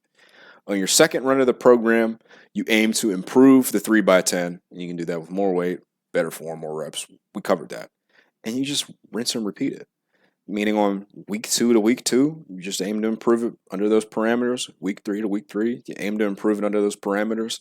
What it'll look like is session to session, you improve, and then run to run of the program, you're adding some reps here, you're adding 5 pounds there. And over the course of a year, it gives really, really good results for advanced lifters that otherwise, if they just come in and they train like an intermediate lifter, this is where I might add a rep to my squat this year, or I might add a rep to this. No, we are adding reps to everything every 8 weeks. That's great progress as an advanced lifter. But as I said, this is the simple, easiest, and most repeatable training periodization. Hence the name is linear. So straightforward. Here's how to get the most out of it though. I don't make anybody I work with do any math. Anybody that's ever ran any of my programs ever has not had to do any math. I do it for them. Just use the free tool that's provided. Use the tools that are provided in the programs that I make. Beast Slayer. We'll show you how to do it. I have another one coming out called Conquest that does the same thing. It's a weighted calisthenics hybrid program. You're going to focus mostly on applying the appropriate amount of effort that it asks for. So if it says, do 2 sets, leave a rep in the tank, take the last set to failure, you don't take all 3 to failure just to do more reps than you did last time. You do what it is asking you to do. If you can't add the reps and you know that in the midst of a set you're not going to be able to add reps, you just do them better. Or you just do the same amount of reps, but now you're just using more weight. That's still progress. The biggest downfall of those that run this program is making 2 + 2 and making it fish instead of just doing what the linear program is telling them to do and not respecting the momentum. Here's what we're going to do to wrap up before we go into exercise selection and then finish it up. There are a lot of ways to create momentum. Momentum is mostly about making the biggest boom possible, smashing down the biggest wall possible. Focus on preserving it by following the guidelines of your program. And if you lose momentum, you don't keep pushing forward. Like if one of your guys trips while you're running your battering ram and it just stops or it slows down, you don't say, keep moving. And you're like, no, pull back and then go forward again. And how you salvage that is with the checklist that I've provided. And that goes for beginner, intermediate, and advanced lifters. And then you fall back on your checklists outside of the gym as well, as always. Now we're going to get into some practical tidbits on exercise selection, rep ranges, and volume. You can start generally, everybody listen to this now, with a common sense amount of volume, meaning if you've done 3 sets here, 3 sets there, you're going to grow from that, especially if you're getting stronger. I know there are studies that say you linearly benefit from doing more, but a lot of those studies examine people that disclude other movement patterns from the volume that they're measuring. So like the 52 sets or however many sets of quad volume study. You can't derive from the conclusions of that study that it's optimal to do 52 sets. All that they showed is that if you do more, you're going to get more of a benefit, but you're not going to be able to do 52 sets if you're doing 10 sets of back here, 10 sets of chest here. You're going to be in the gym for 5 hours first and foremost, and you're not going to be able to do all those things at a high level. It's just the truth.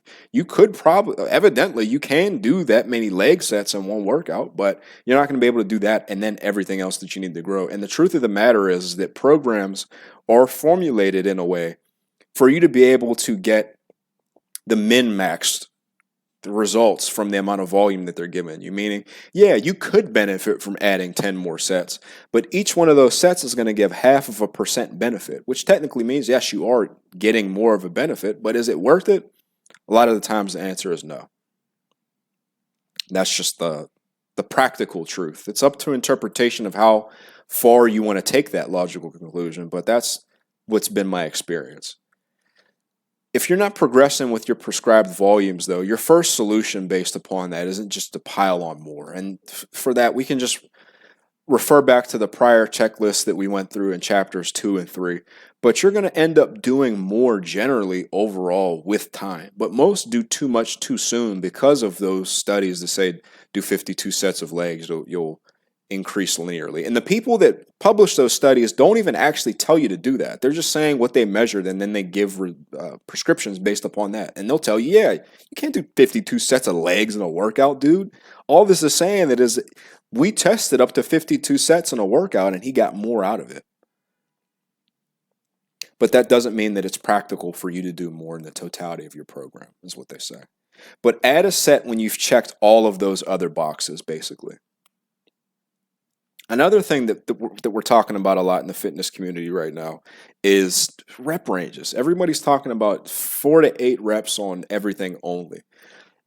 Here's the truth of the matter. You're going to end up using everything from 1 rep to 15 reps, not even just more than likely. You're going to end up doing that. A lot of the folks that say do 4 to 8 reps only, or whatever is the hot commodity right now, they didn't build the base of their physique doing that. That's not to say that you can't change and evolve over time, but they didn't even do that. You see what I'm saying? So 4 to 8 reps on everything has some distinct pros and some distinct cons. I just think using a more medium rep range is good and it makes sense in general, but there are some limitations. One, it's going to challenge your cardio less, which can be a good or bad thing depending upon your perspective. It's also easier to gauge the reps in reserve. So the honest truth is that 4 reps, 2 reps in reserve, and 15 reps, 2 reps in reserve is going to grow you probably about the same. But it's harder to gauge 15 reps, 2 reps in reserve because you're just tired, you're breathing hard and shit like that. It's easier to automate those things with lower or medium reps. And they also build strength better because of that, because they're closer to your theoretical 1 rep max and more specific. They also come with increased injury risk, and that's probably due to the lack of blood flow to your tendons because you're not doing that many total cumulative reps compared to if you're doing a higher rep range. 8 reps is actually like fine. Like once you get to like 6, 7, 8, yeah, you're getting decent blood flow, but when you're doing 4, 5, some people even do sets of 2 and 3, you're not getting a whole lot of blood flow with each particular set. Now, higher reps, meaning sets of 8 or more, they're still going to grow you. They're less fatiguing in an absolute load sense because the intensity is lower. They're going to challenge your cardio, which, like I said, depending on your perspective, is going to be a good or bad thing. But they also promote blood flow, which is very important for recovery. And not everything is just about building muscle. We need to facilitate recovery as well. And some things just don't make sense to do low reps on. And they're also less stressful on the tendons because of that as well. Lower reps will also build tendon strength, but they're not going to facilitate an environment for them to recover from the stimulus that we're subjecting them to. So it's something that needs to come like peanut butter and jelly. So don't get carried away doing one or the other of those. My programs end up using both, and you're not going to lose any gains if you end up doing a set above 8. Not to say it's bad if you do sets of 4 to 8, but there is a use case for using higher reps to adjunct and vice versa. Here's how I like to deload on the Berserk method.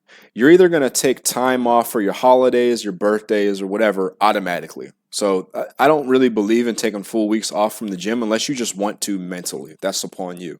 But instead, I like to truncate or shorten my workout. So that means less sets, less exercises, less training intensity, less reps, so on and so forth. And just taking a set off of everything is going to do wonders in terms of just mitigating fatigue.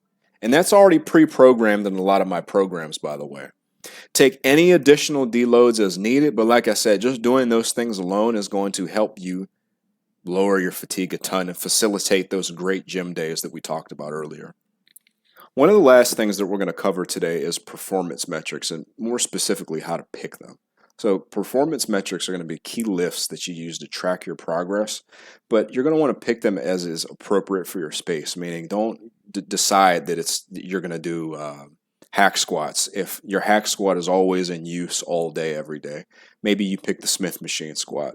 But the pragmatic approach to this is just to pick the most stable versions of the type of exercise that you want to pick. So if you have a squat pattern motion, you would pick like a hack squat or leg press.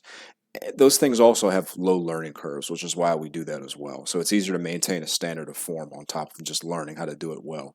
But the Berserk method approach is to fit in as much weighted calisthenics as you can, and then just pick between whatever you want after that. But overall, just make sure that they're enjoyable, highly loadable, and that they fit within a larger system. And you pick at least one thing in all of the movement patterns that we covered in the Movement Mastery chapter. Now, here's how we want to conceptualize performance metrics when it comes to heavy compounds versus lighter exercises. Bench press and barbell curls are equal performance metrics, meaning if you don't do something like a curl, your biceps are not going to grow. It's just as important relatively to growing the chest as a bench press is. Programming might look different, but the emphasis is going to be the same. So, for example, for something like the barbell curl, it should be placed early in the program to facilitate performance. You're going to want to take intra-workout as needed to facilitate that performance if you've already done it after something like a barbell bench press, but you're overall doing what you can to facilitate being able to do well at that performance metric, and you're not just not taking it seriously, for lack of a better term, because it's a lighter exercise and isn't a heavy compound. The Berserk method tier system is how I like to simplify program design, and that's for any goal. I got this from John Meadows, and I've applied it and modified it in a way that really allows me to make programs really easily, not only for myself but others. It's a 4-tier system. We're going to start with tier 1 and then work your way down because that's what helps it work synergistically the best. But tier 1 is basically going to be your heaviest lift or your main lift of the day. You might have one or two of those if they're like antagonists, like opposite of each other. It's like a bench and then a row. Then for your tier 2, you're going to find the lift that works a physical quality that you didn't already hit with your tier 1. So for instance, a tier 2 lift to a tier 1 bench press could be an overhead press or a deep dumbbell bench press at an incline. Your tier 3 is going to be your tertiary movements that are often just isolating the muscles that you're using in your tier 1 and your tier 2. And then tier 4, last but not least, is your blood flow work. The stuff that promotes recovery, promotes tendon health, joint health. That is very important. It's not something that you can skip out on. I'm going to give you a couple examples using just general upper body stuff and then a few of my own, and then we're going to wrap it up on this final chapter here. So an upper body pressing example using the Berserk method tier system is going to be close grip bench in the tier 1. We'll use linear periodization to load that out. Tier 2 is going to be your incline Smith machine press. We'll use step loading. Tier 3 is going to be preacher curls, French press, chest supported lateral raises, all using a triple progression. And then our blood flow work is going to be band press downs, face pulls, and then like a light dumbbell press as a warm-up like we talked about earlier. You'd also would put in some pulling work, but I didn't want to bloat this up by putting that in there, but you would do that usually in the form of a double progression in tier 3. An upper body pulling example, if you wanted to say make a strength program or a program based around a bent over barbell row, is going to start with the bent over barbell row, obviously as the tier 1. You work the rack chins to work the lower lats a little bit more specifically. Then you're going to do your strict dumbbell curls, which obviously your biceps contribute to pulls. And last but not least, kettlebell swings are really good for warming up the posterior chain and the lower back. And then your light dumbbell curls to get your elbows nice and greased up. And then, like I said, you would also do some amount of pressing as well in addition to that. Then last but not least, we have a lower body squat pattern example. Keep it real simple. Barbell squat, split squats, leg isolation, calves, abs. And then the tier 4, this is something that people strangely do not do most of the time, which is warm up their lower body. They just jump right into it. Stationary bike is one of the best exercises that you can use to warm up your knees specific for squats. If you've ever done like a Spanish squat or just squatted with the bar, you can get in literally hundreds of reps within the span of 5 minutes doing a stationary bike and get so much blood and synovial fluid pumped through your knees that it's ridiculous. It's really the best thing that you can do to warm up your knees specifically. You can also warm up your hips for squats really well by doing leg raises and then just some weighted hip flexion. And then, of course, some form of hip hinging and whatnot would also go into that. But a few specific examples using my latest personal upper body workout that I did as of just a couple days ago. I did weighted dips as my tier 1, seated behind the neck press, and then I did my barbell curls, cable overhead extensions, cable press downs. I did some dumbbell rows with chest support and then some lat pull downs. And then for the warm-up stuff, I did some assisted dips, forearm curls to get my elbows feeling good, and wrists as well, and then some light cable press downs and curls to further facilitate elbow warmth. And then my latest lower body workout was pretty simple as well. A deficit Romanian deadlift, some deep dead stop leg press, some deficit leg extensions, hip abduction, deficit hamstring curls, calves, and abs, and then some stationary bike, like I said, to warm up my knees.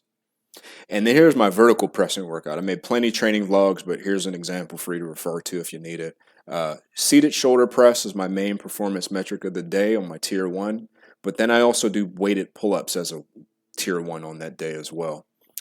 Behind the neck press, like I said, it's the most important exercise in a shoulder pressing workout, but categorically it's a tier 2 movement.